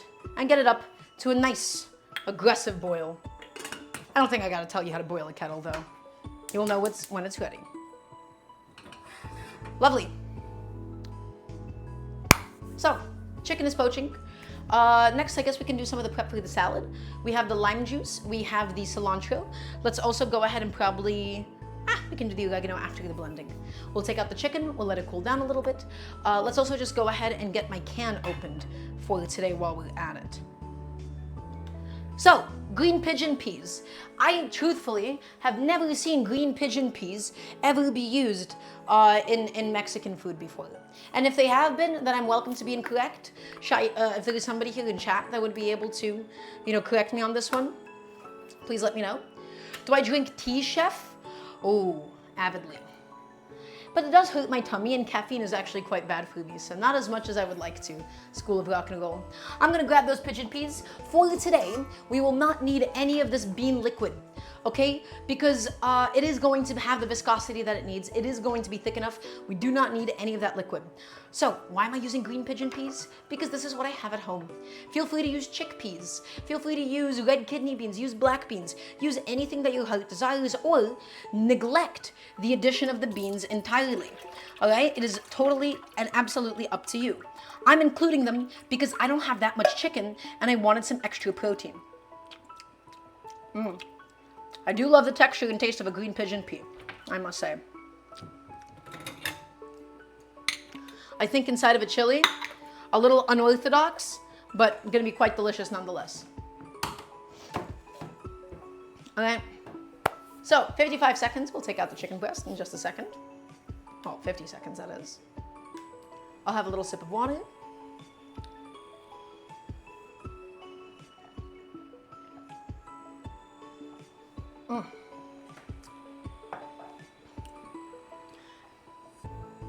Grab that glove.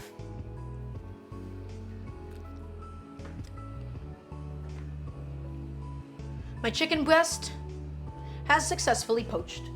It is nice and juicy. It is not cooked to death on the inside, everybody. And we cooked it really gently so that it is not chalky, so that it is not just boiled chicken on the outside. We did it gently, above all else, and that is what is important. So, I can go ahead and kill the timer. I can turn off the heat, everybody. And we'll go ahead and get to the blending now. Lift up that chicken breast. And we keep the skin on because it does help afterwards. First of all, it does help to flavor the liquid a little bit, but also helps to protect the meat that is tucked under it. Okay? And stops it from drying out even further. Just by acting as a nice little buffer to stop it from being directly exposed to the water. Okay, everybody, that is all of the filling that is going to become one with the chili today. It is onions, it is poblanos, it is it is green bell peppers, and it is also cubanelles. That's it. I forgot what it was gonna be for a second. Okay, I'm gonna show off the blending process. I'm gonna let this not be boiling hot for a second. So we're just going to cool that down uncovered, nice and open.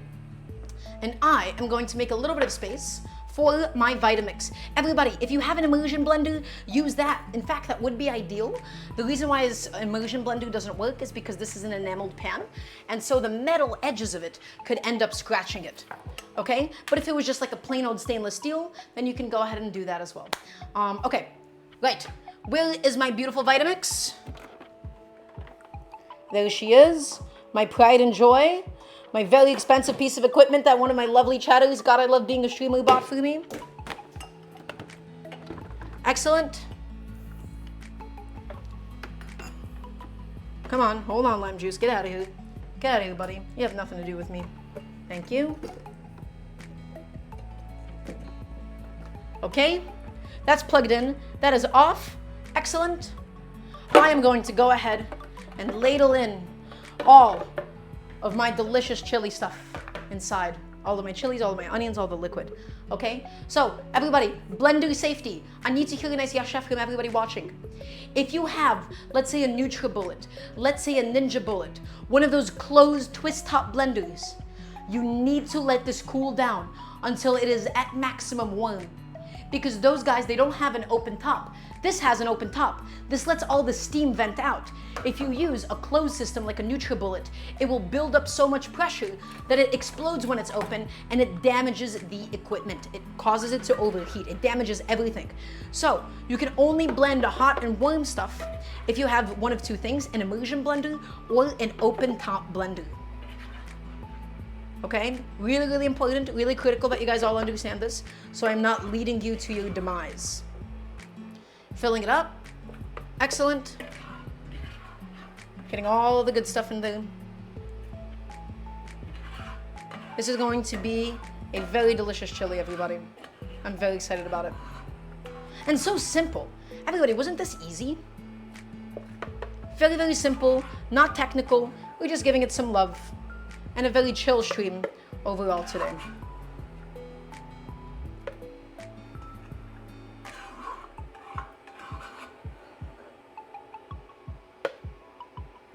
Okay.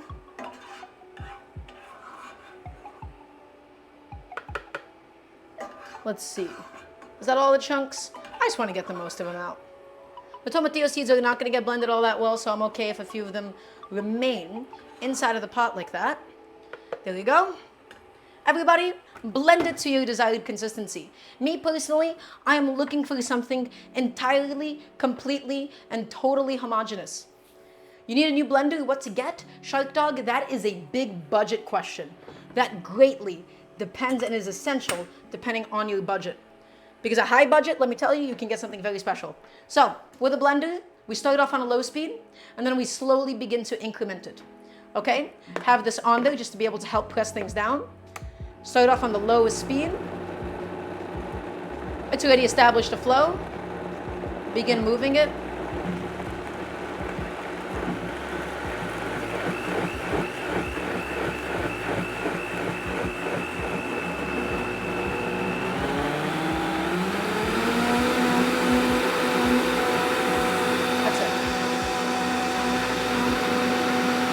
Nice and smooth. Get it all processed, all broken down.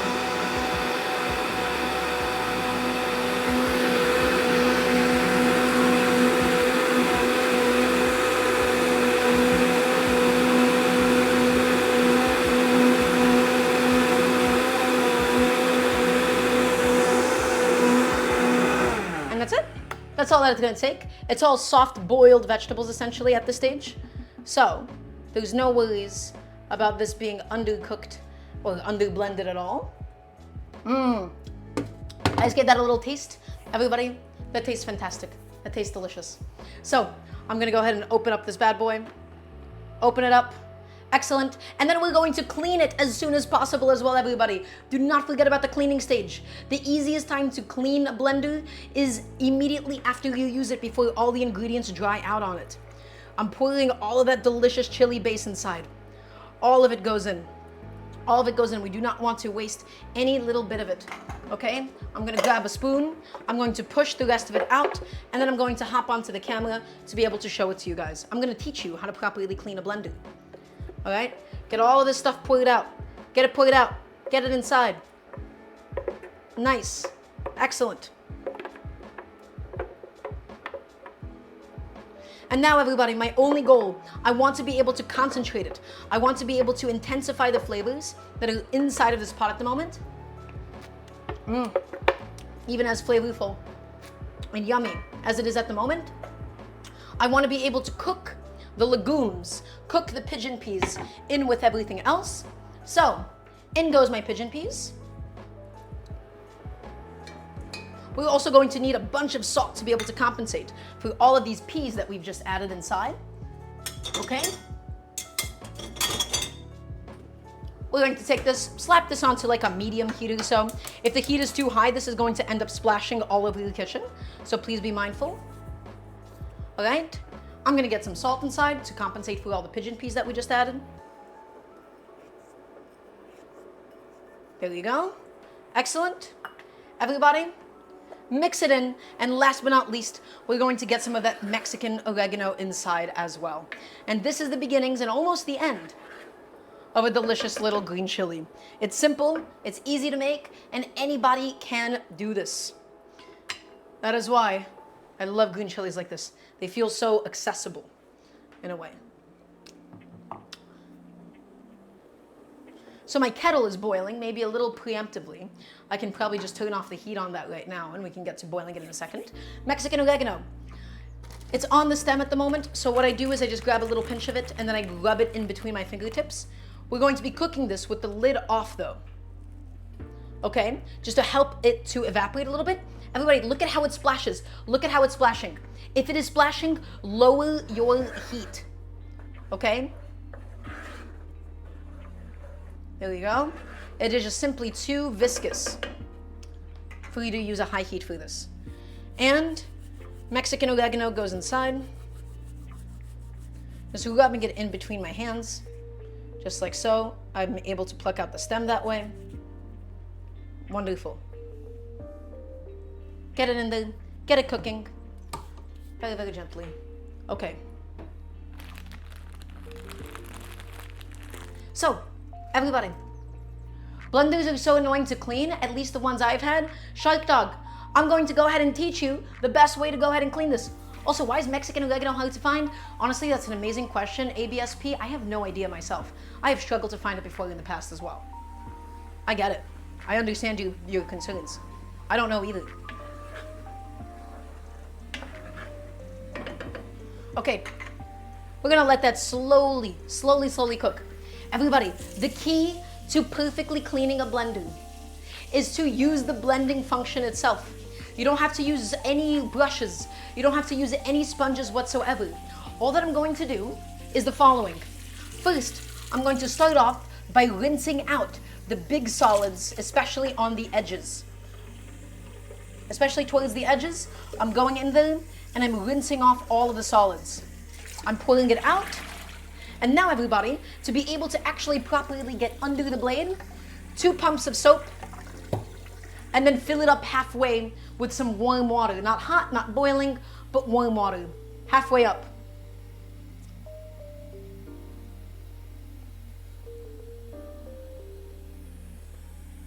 Okay, everybody, it is halfway filled. And now, all that we gotta do is we're going to take advantage of the blender's own mechanisms. We're going to make it work for us, not against us. Okay? So, getting in there with a brush or a sponge, you only do that if you let all the food dry in there. If you do this properly, if you do this immediately, guys, it just takes care of it for you. It does the job, it does all the heavy lifting. Okay? Increment that speed. And you need warm water so that all of the food, especially if you blended anything with fat, and anything is congealed on the sides, anything is stuck, the warm water is going to help to push it all off. Okay?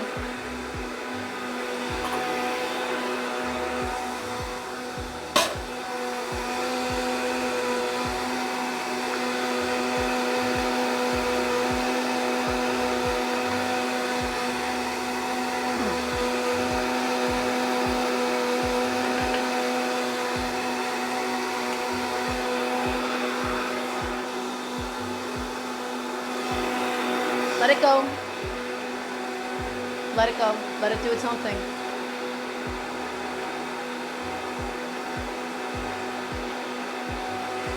And stop. That's it. That's how easy it is, everybody. How did I never try that? Because Shark Dog, nobody taught it to you. It's not your fault. You just did not know. Also, I made a big mistake. I kind of kept the top open. Oh no, that was really, really stupid of me.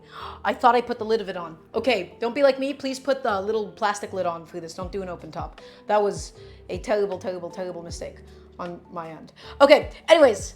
So, I've now taught you how to properly do that. I've taught you how to properly clean your blenders, and now none of you have an excuse to not be able to replicate this. None of you have an excuse saying that a blender is annoying to clean. You don't need a brush. You don't need a sponge. You don't need any of that, my friends, as long as you know what you are doing.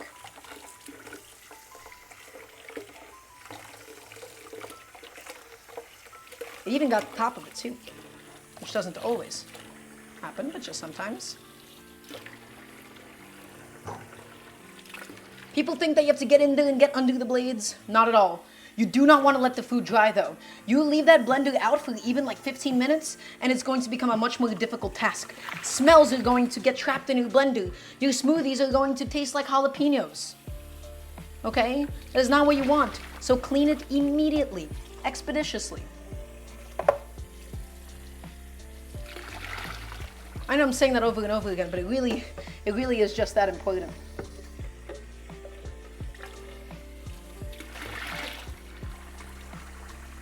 Wonderful. Guys, I opened it up, I took a smell, and guess what? It didn't smell like anything at all because it's perfectly cleaned. It did the job.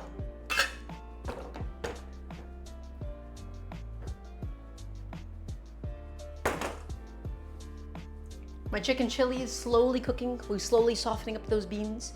We're just reducing it ever so slightly to concentrate those flavors inside. Okay, the Mexican oregano is in.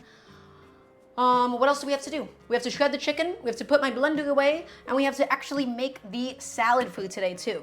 So, I'm just going to go ahead and quickly move this guy out of the way. Oh, we also have to do the garnishes. I did neglect to do the garnishes so far. We have to do the sour cream. We're gonna take out some pickled onions. It's gonna be really nice. Okay. I think now would be the appropriate time to start thinking about the spinach again. Okay, everybody, I'm gonna get my kettle back onto a nice aggressive boil.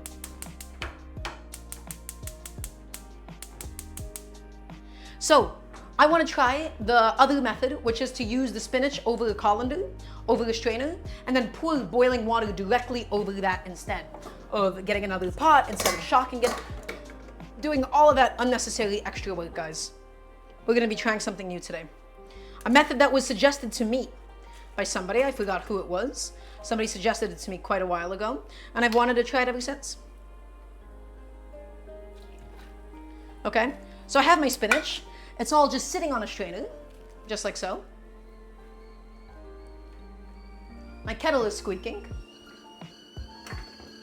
My chili is slowly cooking along. I'm just gonna go back in and stir it up a little bit. Make sure those beans aren't sticking at the bottom. Scrape up the sides, scrape up the bottom of the pan. Wonderful.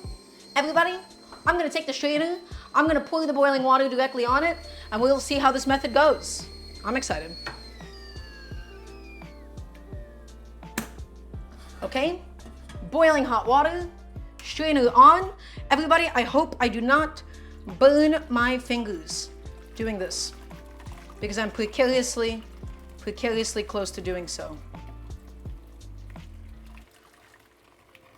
Well, hello, buddy. That got heavy. The spinach almost started like mopping it up. So it's like my hand is now supporting all of that water weight. Okay? Oh my God, everybody. That is just easily blanched spinach. Did I really get all of it? Oh. Oh boy. That's it. That's all that it required. Guys, I have an entire head of spinach blanched. That's it. It's literally done. Oh. This is as far as blanching goes, that's a game changer. That has actually just changed my life now. Okay, wonderful. Well, I'm happy about that. I'm satisfied. I think that worked out quite well for us. I'm going back into my chili. I'm gonna give it a little stir. Oh yeah, I am not upset about that method at all. That's totally fine. And the strainer naturally helps to, as you might have guessed, strain out that water. Not all of it got fully, let's say, broken down per se. But I think that works out quite well. Ooh, hello. Okay, you're gonna keep an eye on the chili for me, everybody. You're gonna see it slowly cooking along. You can see again, if we keep the heat too high, look at the way that it splashes, right? It comes up, the bubbles burst, and it splashes and makes a mess. So you wanna make sure it's just gently bubbling. And it's difficult to do. It's a very, very, very precise middle point that you need to hit with this in order to make that possible. Stir it up, make sure nothing is sticking, and get it all back inside. Wonderful.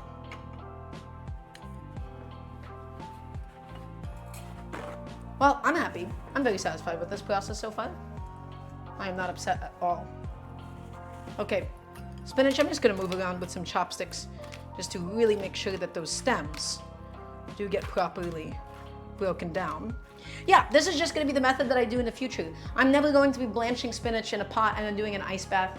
Never gonna be doing any of that nonsense again. This has genuinely saved my life just now. Okay, so spinach, it's done. It is currently cooling off and we're straining off that moisture in the meantime while we're doing this. Okay, so I'm just gonna dump out that liquid.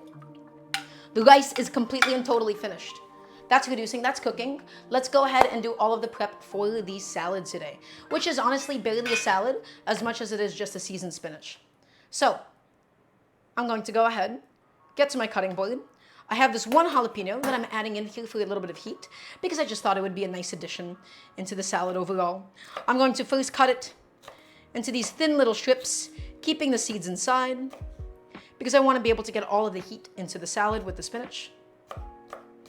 And I'm gonna get nice thin slices all the way through.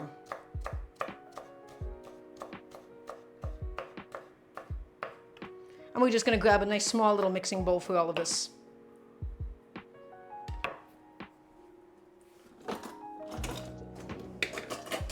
For all of my lovely spinach salad today. Here's my jalapenos. In they go. Next, let's go ahead and do a couple of garlic cloves, but I'm not gonna be crushing them. I just wanna be able to really, really properly, thinly slice those garlic cloves instead for today. And so because this is a raw salad, it's going to be like 2 garlic cloves at most, depending on the size. I don't wanna go overboard with raw garlic in a salad. All right, that does get quite unpleasant. So, 2 garlic cloves, give them a slight smash, not as much as before, right? Just a very, very slight smash, a very slight tap. Well, that might have been a little bit much. Okay? And guys, we're going to cut this as thinly as we properly can because I want to be able to bite into like a thin, thin piece of garlic inside of the salad. That is what I am imagining as the ideal texture in my mind. So, take it. We're going to cut it paper thin. I'm using a petty knife. As thinly as I possibly can. There we go, here's my second one.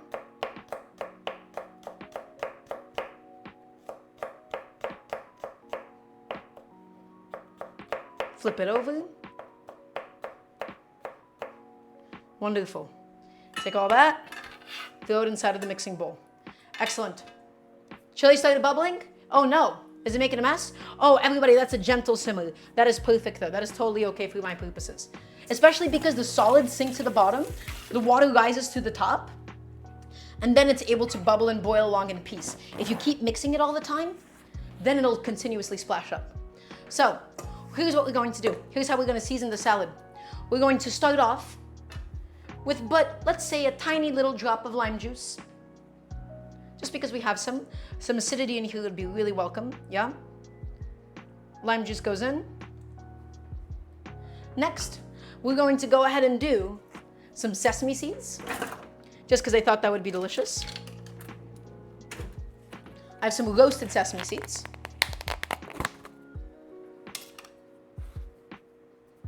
Start off with just about that much. Next, I'm gonna do some gochugaru, which is Korean red chili flakes. Again, nothing to do with Mexican food here at all at the moment. I just wanted to make a tasty salad. Gochugaru. I'm also going to do half a tablespoon just to be able to start off. Next, let's grab some sesame oil and a little bit of dark soy sauce. The soy sauce is there for the salinity, and the sesame oil to give it some nuttiness, to give it some body. And the lime juice is in there for the citrusiness. Okay, wonderful. Sesame seeds, soy sauce, we might not even need to add any salt if we have enough soy sauce in there, everybody. So, I'm going to go ahead and close up all of my spices, and my sesame seeds, that is. Get them out of here, get them gone. Then we gotta slice in the spinach and add it into the salad. It is so much easier to slice spinach after it's been blanched and not before, because as you might have guessed, we lost so much volume, okay? And with that decreased volume, it's just a lot easier for us to be able to properly handle. So, spinach, it's been straining, it's been sitting on this plate. All I'm going to go ahead and do is I'm going to really press out much of that excess moisture. We don't need to press it into oblivion, but guys, a lot of this excess liquid is going to end up making the salad bland, okay? So, we want to be able to squeeze out a lot of it, and the stems have a little tiny bit of crunch to it, which I actually don't mind. I think that's actually quite okay. Grab a small handful, smaller than you think, and squeeze it. Look at all of that liquid coming out. You want it all gone. All of it gone, all of it out of here. Wonderful. Next little handful.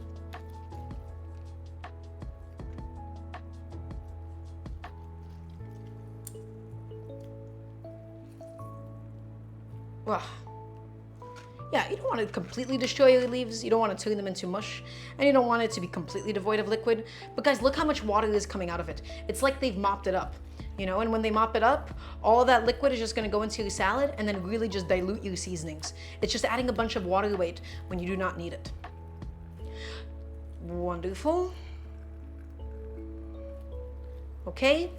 You know, I actually quite like this because this is a little bit under a blanched spinach. I don't mind that at all. It has a little bit more crunch to it. I think that's okay for me. I'm gonna go ahead and throw this into the dishwasher because we're moving, we keep it moving here. We don't wanna have extra mess when we don't need it. Okay?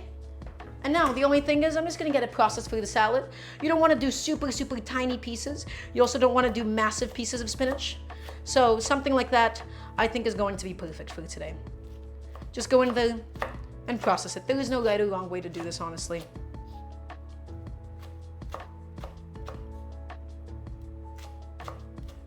Wonderful. Spinach. In it goes. In with the seasonings, in with the gochugaru, with the sesame seeds, the lime juice, the soy sauce, and the garlic. And now, mix it up. Break up. I like to use chopsticks for these because it really breaks up those clusters of leaves. Chef, have you ever tried ceramic knives? Are they any good? School of Rock and Roll, do not buy. That is one of my biggest do not buys that I can ever say here. I tell people to not buy them because they're products that are not meant to last. Ceramic knives, as soon as they go dull, they will never be able to be improved upon. Nobody has any reason to use a ceramic knife. They're sold because they look pretty. because people like the colors on it. There is no reason, there is never a reason to use a ceramic knife, quite frankly. It might be able to hold an edge a little bit longer, but afterwards you've basically just thrown it away. I do not like ceramic knives. I do not like products that are not meant to last besides like a non-stick pan. And that one you replace every 5 to 10 years. No, you can't sharpen a ceramic knife, Shark Dog. You cannot do that. In fact, I think that would also just be dangerous. Okay, guys, look at that salad. Nice and easy, nice and flavorful. Let's taste it. Mmm. That's yummy. That's very, very tasty, guys. Mmm. Limey, soy saucy, nutty.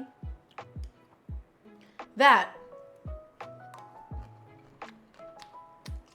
is really simple, but really tasty. I have no complaints. I am not upset about that whatsoever. I am only just going to add I'm gonna double the amount of gochugaru that I've added in the beginning. This is the red pepper flake, the Korean red pepper flake. We're going to just double that amount because I want some of that heat. I want some of that flavor inside, okay? I'm going to go to my chili. It is time, whoa, it is stuck to the bottom a little bit. It has been time for us to stir it around slightly. Hopefully, I didn't scorch any of my peas on the bottom. I think I might have a little bit. Uh-oh. Let's give that a taste. Mmm. Oh, everybody, those flavors are concentrating. They're getting delicious inside of it. Okay. Low heat, super low heat.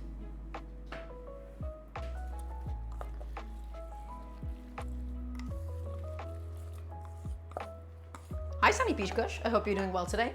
Hope you're doing excellent. Hold on, we gotta go even lower because that thing is like popping now. Okay?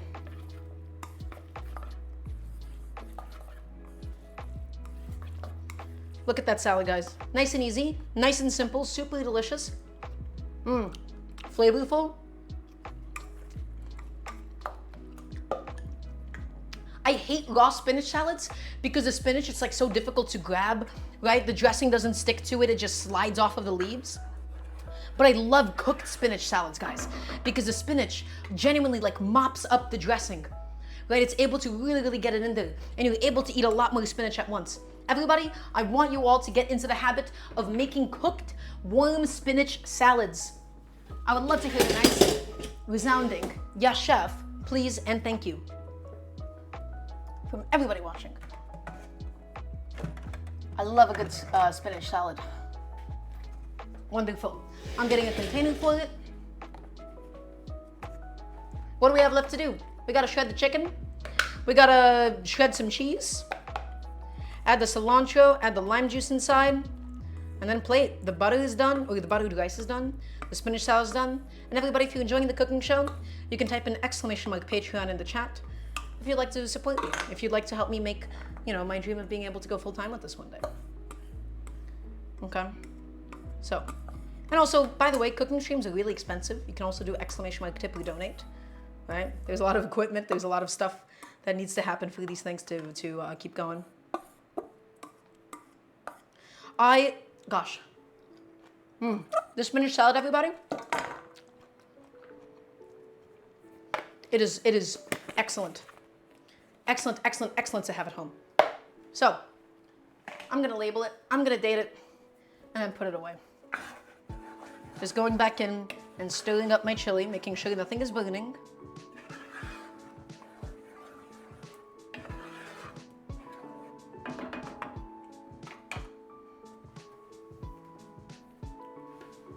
Okay. Don't eat it all before the chili is done. I know, Godzillas, I'm trying. I'm trying my best. I'm just terrible at resisting the urge. So, spin 8. Wait, no, it's no longer 8. It is 10, 3. Hi, Tech Jansen. I've learned more in your streams in 1 month than literal years of trying to read websites and watch videos to cook better at home. Oh, that's very sweet of you to say, Lichbit. That's very sweet. I'm here to help out. And as always, if you have more questions, That is what I'm here to help you out with. Because guess what? Let me tell you something. Most people, they don't do a very good job of teaching others how to cook, because a lot of the people that do cook know recipes, or they don't know how to actually meaningfully teach somebody. There's a lot that goes into teaching, and there's a lot that goes into cooking. Okay? So, here's what I'm gonna go ahead and do. I'm gonna put stuff away. Right? I have my soy sauce out, I have my sesame oil out. Let's get those things gone. Right? They're just taking up space, they're being bothersome. We have no use for that. Everybody, the chili has properly and beautifully reduced. Let's taste that.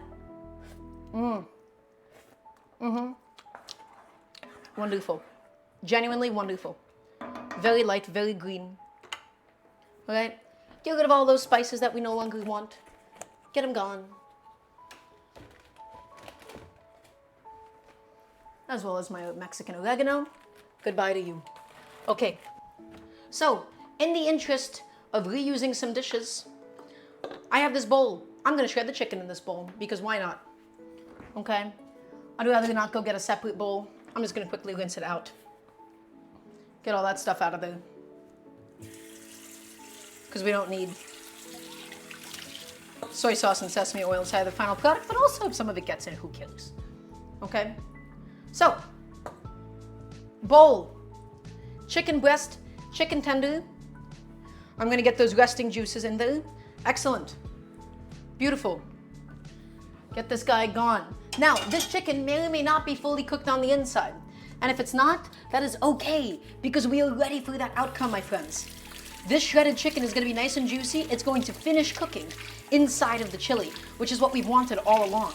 So if it's not fully done on the inside, that is not an issue. Well, I'm happy to help out School of Rock and Roll. That's very sweet of you to say. A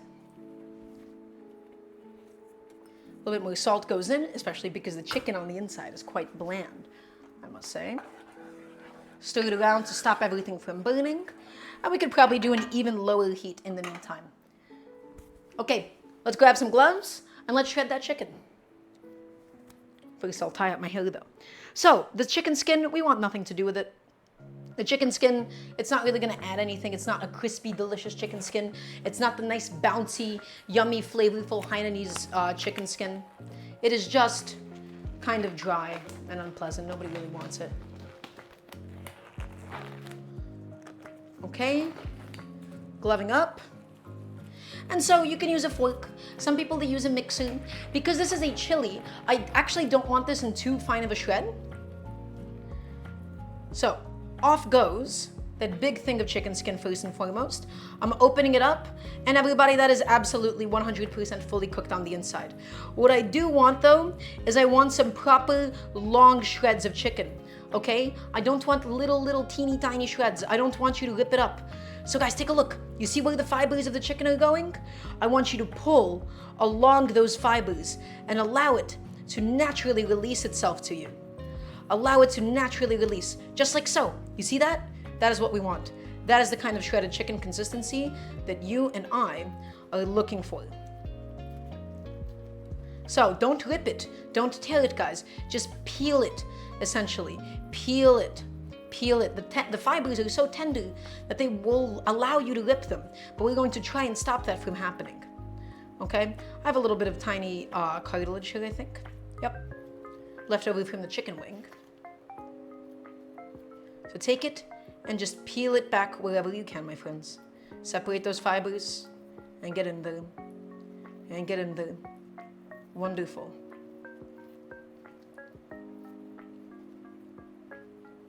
And I'll have a little taste. It's juicy. That is a perfectly juicy piece of chicken. Not overcooked, not cooked into oblivion. That is exactly what we want. That's why we timed things the way that we did. Some dry bits here. I'll get rid of those.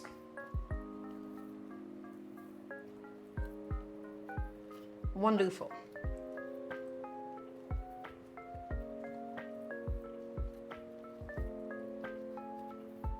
And I finally used up all of the chicken that I've had left over sitting in my freezer. It's all finally dealt with, which I am very, very thankful for. Okay? And as for the chicken tender, it doesn't have as long of fibers, but the fibers, they run sort of this way. right? So you want to kind of open it up in the other direction and peel it up that way, but chicken tender, delicious as well.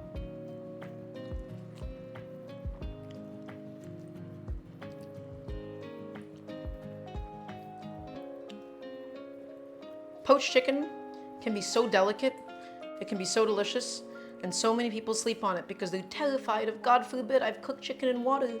It's boiled chicken, it's over, TikTok is gonna hate me. No. There you go. We just want to get rid of the really, really big pieces. Like that guy, we have no use for you. This guy, we have no use for you. You know, just think of something that would be a little bit more bite-sized. Yeah, the color is scary to most people because they don't really know what's going on with it, Kaze. You know what scares me? White chalky chicken. When it looks like super, super chalky and dry on the outside, that's how I know it's been boiled to death, and it's a very unpleasant texture overall. All right. Let's see. Do we have any more massive pieces we gotta take care of? Nope, that's gonna be the final consistency. But everybody, the chicken is going to be the last addition. The first thing is going to be the lime juice and the cilantro, and then we taste it for the seasoning. So, back to chili. Let's go. Let's mix it around. Let's scrape off the bottom, okay? It's getting nice and thick, it's nice and rich. The pigeon peas have properly cooked into it. So, I wanna taste for acidity, I wanna taste for salinity, all right? I want it to be nice and flavorful by the end of it. I want to be able to taste all of my components that went into it. So give a little taste. Very yummy, complex. It's lacking the acidity from the lime juice.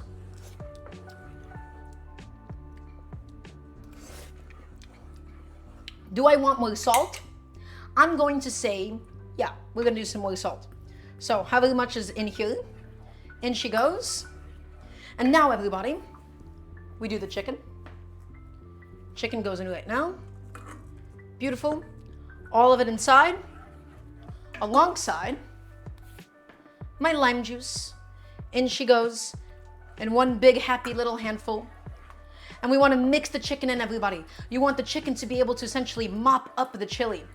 Okay, you want it to be able to take it in, and then I'm going to go into my fridge, get the cilantro, shut off the heat, and let it all come together.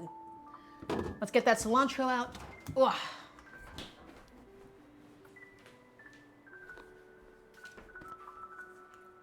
So mix that chicken in, guys. Let it mop up all of that lovely chili. And now some fresh cilantro. Whole bunch of fresh cilantro, guys. Remember, you can never have too much cilantro in a cooked product. In a raw product, you can. In a cooked one, you just gotta cook it out more, and then it'll be perfect. And let's kill the heat. Now let's mix in that cilantro, and then we'll have another taste. The finishing touches on the chili should be done. Let's grab a little spoonful of it, see what it needs. It's bright, it's limey, it's cilantro-y. That is perfect. That is very yummy. Okay. Everybody, the chili is officially completed. The chili is done. What do we have left to do? Well, we have to make the garnishes for today. I still have a piece of chicken left over, it looks like. Get that lid on there and just keep it nice and warm. Get that bowl out of here. Get these bowls out of here. Get them all gone. Everybody, it is time for us to go ahead and assemble a cute little tiny garnish plate. All right, but right now I'm first making a little bit of space. I'm getting some stuff out of here that I no longer need. Putting away my bench scraper, right? Well, actually, maybe I'll use that for the cheese. So I'll take that one back. Throw that spoon in there. Quickly rinse off my citrus press. And we'll assemble a cute little garnish plate because I want to have a cute little dinner, everybody. Chat, do I deserve a cute little dinner?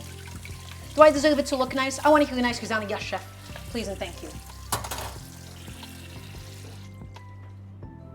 And I'm going to dump out all of the stuff in my waste bowl. Wonderful. Let's grate some cheese. Let's make that plate. So, We're gonna get some cheese. I want a nice big pile of cheddar cheese. I want some sour cream. I want my cilantro topping. And then I also want some of my pickled onions that I have left over in my fridge. So come over here with me. Grab my block of cheese.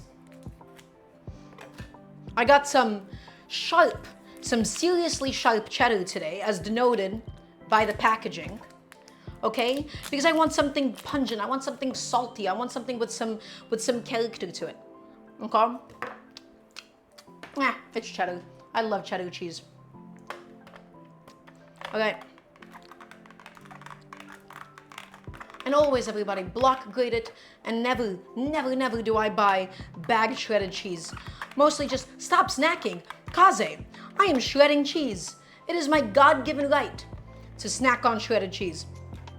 What I'm saying is bagged shredded cheese, it just doesn't have the texture, the consistency. It's a little bit drier. I like block cheeses always. The reality is this, everybody. If you want to have pre-shredded bags of cheese, it's a little bit more wasteful plastic-wise. It has that little bit of filler in there to stop it from clumping up as much. That's right, it is a quality control thing. Thank you, official Cabezas, for understanding. Yeah, I think that's good. That's my professional analysis. Okay. Garnish plate, yeah? Ready? Pile of cheddar cheese. On she goes. I don't need all that cheese, though.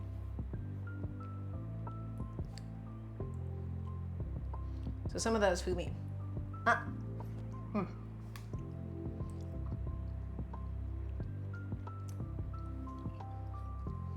Yeah, but I think in recent time, Gista man, I don't really care as much if people use bagged cheese. It melts worse, it's drier in its consistency and its taste. And also, you know, this is just like a general cooking philosophy thing for me. I like having my ingredients, and this is just mostly like a psychological thing, everybody, but I like it when my ingredients are as little like processed as possible, and I like being able to weight them down. I don't like already acquiring processed ingredients because it feels like it's a lot more limited on what I can do with it, right? Because if you see a block of cheese, you could shred it. You could cut it up into pieces and fry it. You could cut it into cubes and put it into a salad. Whereas a bag of just grated cheese, it is so much more limited in its creative potential. And I like being able to teach you guys how to understand and how to use something instead of just always how to just, you know, get the most convenient, easy to use product all the time, you know? I want to show you all the different things that you can do with whole produce. And this is something that would be included in that for me. Talk about blenders being difficult to clean. I hate cleaning cheese graters. School of rock and roll. Same exact principle applies, which is you do not let it sit. Don't let it sit and it'll be so much easier. Go against the grain. Easy, easy, cheesy. No, I made a stupid, easy, cheesy joke. Terrible. What's wrong with me? Okay, what do I need? I need to grab my sour cream and I gotta grab my pickled onions. And the spinach salad, I think I'm just gonna have later. Not really feeling it the most at the moment. Okay. So, guess what condiment cups are for? If you guessed holding on to condiments, you might actually be correct. That is exactly what it was meant to be used for. So, I'm going to hopefully grab the smallest spoon that we have. It's not that small. Oh well. Do we not have a smaller teaspoon in this? I guess that'll do just nicely. Tips for cleaning graters? Yeah, just go against the blades. Don't go towards the blades. Hot water against the blades. That's it. Just reverse grate. Yeah, that's a good way to put it. Reverse grating. Sounds like a technique. I mixed the sour cream and it just splashed on my shirt. Terrible. The audacity of the sour cream. You gotta have. Nice little plate of sour cream. And so everybody, why am I doing a garnish plate for what is essentially just home cooking? You don't really have to, but I want to make it nice for myself. Everybody, I deserve nice things.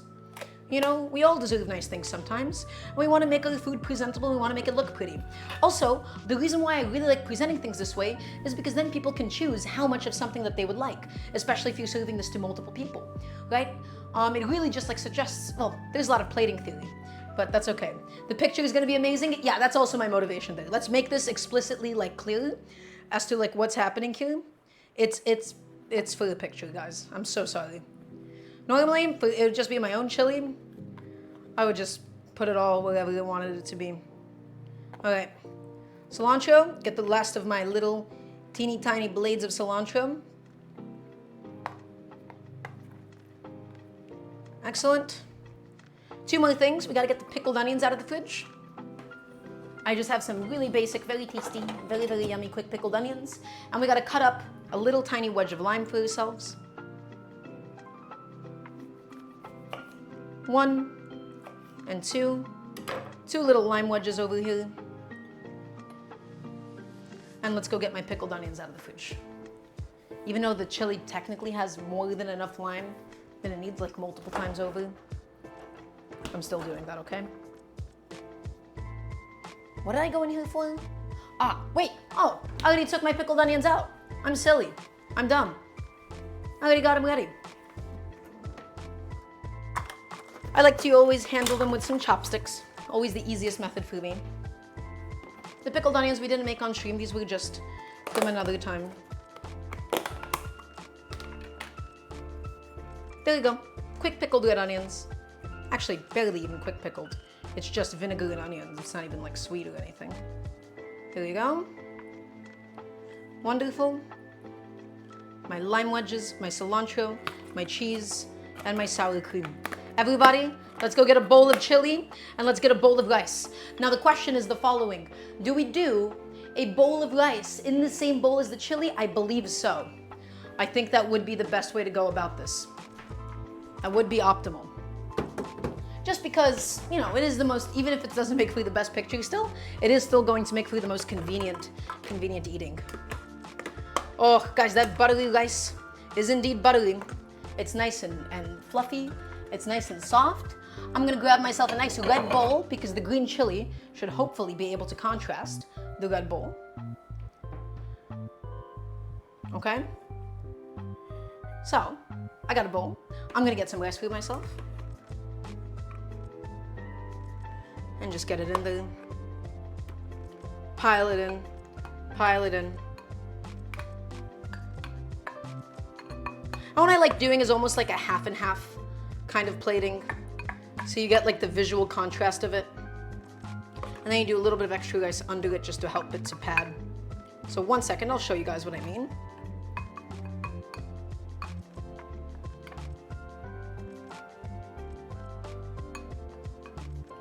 Okay, so there you go. I have half the bowl, like this. Is my cheddar cheese really white? Cheddar is sometimes white, cheddar is sometimes yellow. I forgot exactly why. I think I actually don't really know the reasons why. It might have something to do with the aging. Okay, anyways. My chili is done. My chili has cooled off, everybody. I'm going to go ahead and grab myself a nice proper big scoop of that. And I'm going to hopefully be able to land it without hitting much of the rice or anything. There we go, 1 scoop and 2 scoops. Beautiful. Okay?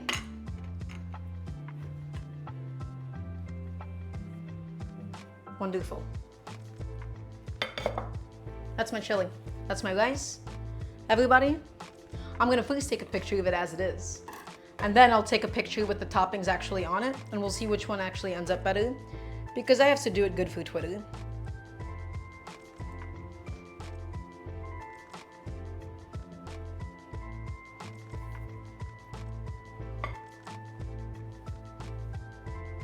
Too much bright, too much like color here actually, with this kind of lighting. Okay? And now, how do I actually want to plate it? We gotta do some thinking. I wanna make it look nice. I want to be able to make it look pretty. If I do the sour cream first, that does lose some of the visual impact of it. What first needs to happen is these red onions, they will be able to stand out if we do the red onions first, and we just kind of scatter them around, right? Because this is like the biggest contrast in all the color that we have. So the red onions happen first. Next, we're going to go around it, and we're gonna do little piles of different things. Here's what's gonna happen. Over here, in this corner, is going to be a nice big pile of shredded cheese. Right into the center, I'm going to get a nice proper dollop of sour cream, and I'm going to do my best to make it look pretty. All right?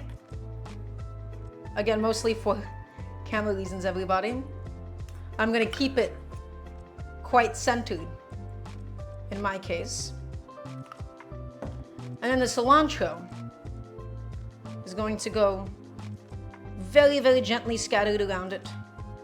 Something like that, but specifically over the rice. Again, just mostly for the sake of visual contrast here. I prefer the earlier ones, as do I. I'm just messing around. I'm trying to figure out how much I like it. Maybe you would like it more from another angle, but honestly, it's fine. It's a fucking bowl of chili. What am I doing? This is a home cooking show. This needs to stop. This needs to like stop now. What am I doing? All right, guys. Oh, sorry. Maybe one last photo for this. All right, everybody, before we eat, let's do a quick little recap session. Let's talk about everything that went into this. We made a little green chili, and we made a little buttered rice, and we also have a spinach salad, which we don't have with us right now. The green chili, we chose poblanos, cubanelles, green bell peppers, jalapenos, and tomatillos. We blended it down. We cooked up some onion, we cooked up some garlic, and we gently poached the chicken. Wonderful. We added toasted cumin seeds. We added some Mexican oregano. We added lime juice and we added cilantro to it. Then we added some green pigeon peas for some extra protein, and we shredded up the chicken breast. Topped it with sour cream, cheddar cheese, some pickled onions, and then some buttered, perfectly cooked jasmine rice, my friends. And so now I'm going to do what I need to do. I don't like the layers. I want it all mixed in. That's what I want. And I like having little pockets of rice sometimes.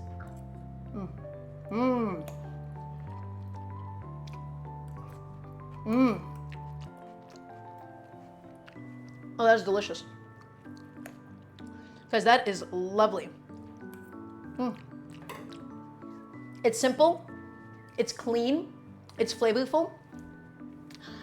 I would have honestly added a couple of serranos for some heat, because it is lacking in the heat at the moment. But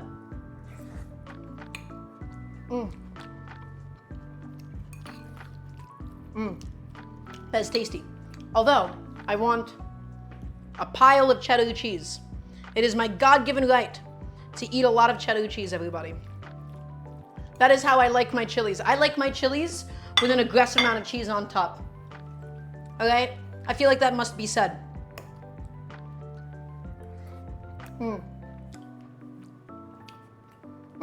That's so yummy. It's delicious, it's vegetal, has all the fat and cheese and sour cream that you could possibly want. The buttered rice is nice and fluffy.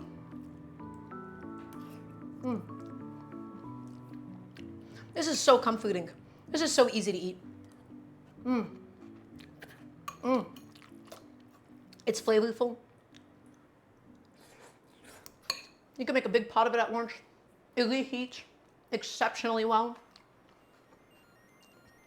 Guys, this is what home cooking should be. This is the peak of home cooking. It's easy, it's simple, it's delicious. It used up all of my leftovers, and it was quite cheap too. How's the pigeon pea addition? Excellent, Trash Can Cat Mom. It just creates a little bit of texture. You don't really taste them in the final product. But I like it for the extra protein inside. Okay, we're done. Everybody, thank you all for being here. Regrettably, I'm only going to see you on the cooking show in 6 days. I'm only going to see you next week, Wednesday, October 9th. Okay? In the meantime, you might be like, oh, Daramgar, where are you going? Well, I'm going to be doing some esports commentary this weekend. I'm going to be at twitch.tv/Brawlhalla on Saturday and Sunday. So if you miss me or anything, twitch.tv/Brawlhalla is where you can go ahead and find me. Everybody, thank you all for being here. Thank you all for stopping by. I'll be announcing it in the Discord, !Discord to join the Discord. It's a lovely community. We have a lovely group of people in there. Thank you all for being here. Thank you all for stopping by. Be well, be safe. And yeah, if you'd like to support the show, Patreon as well. I'm gonna see you all 6 days time here, or in 2 days time, twitch.tv/Brawlhalla. Then, bye-bye.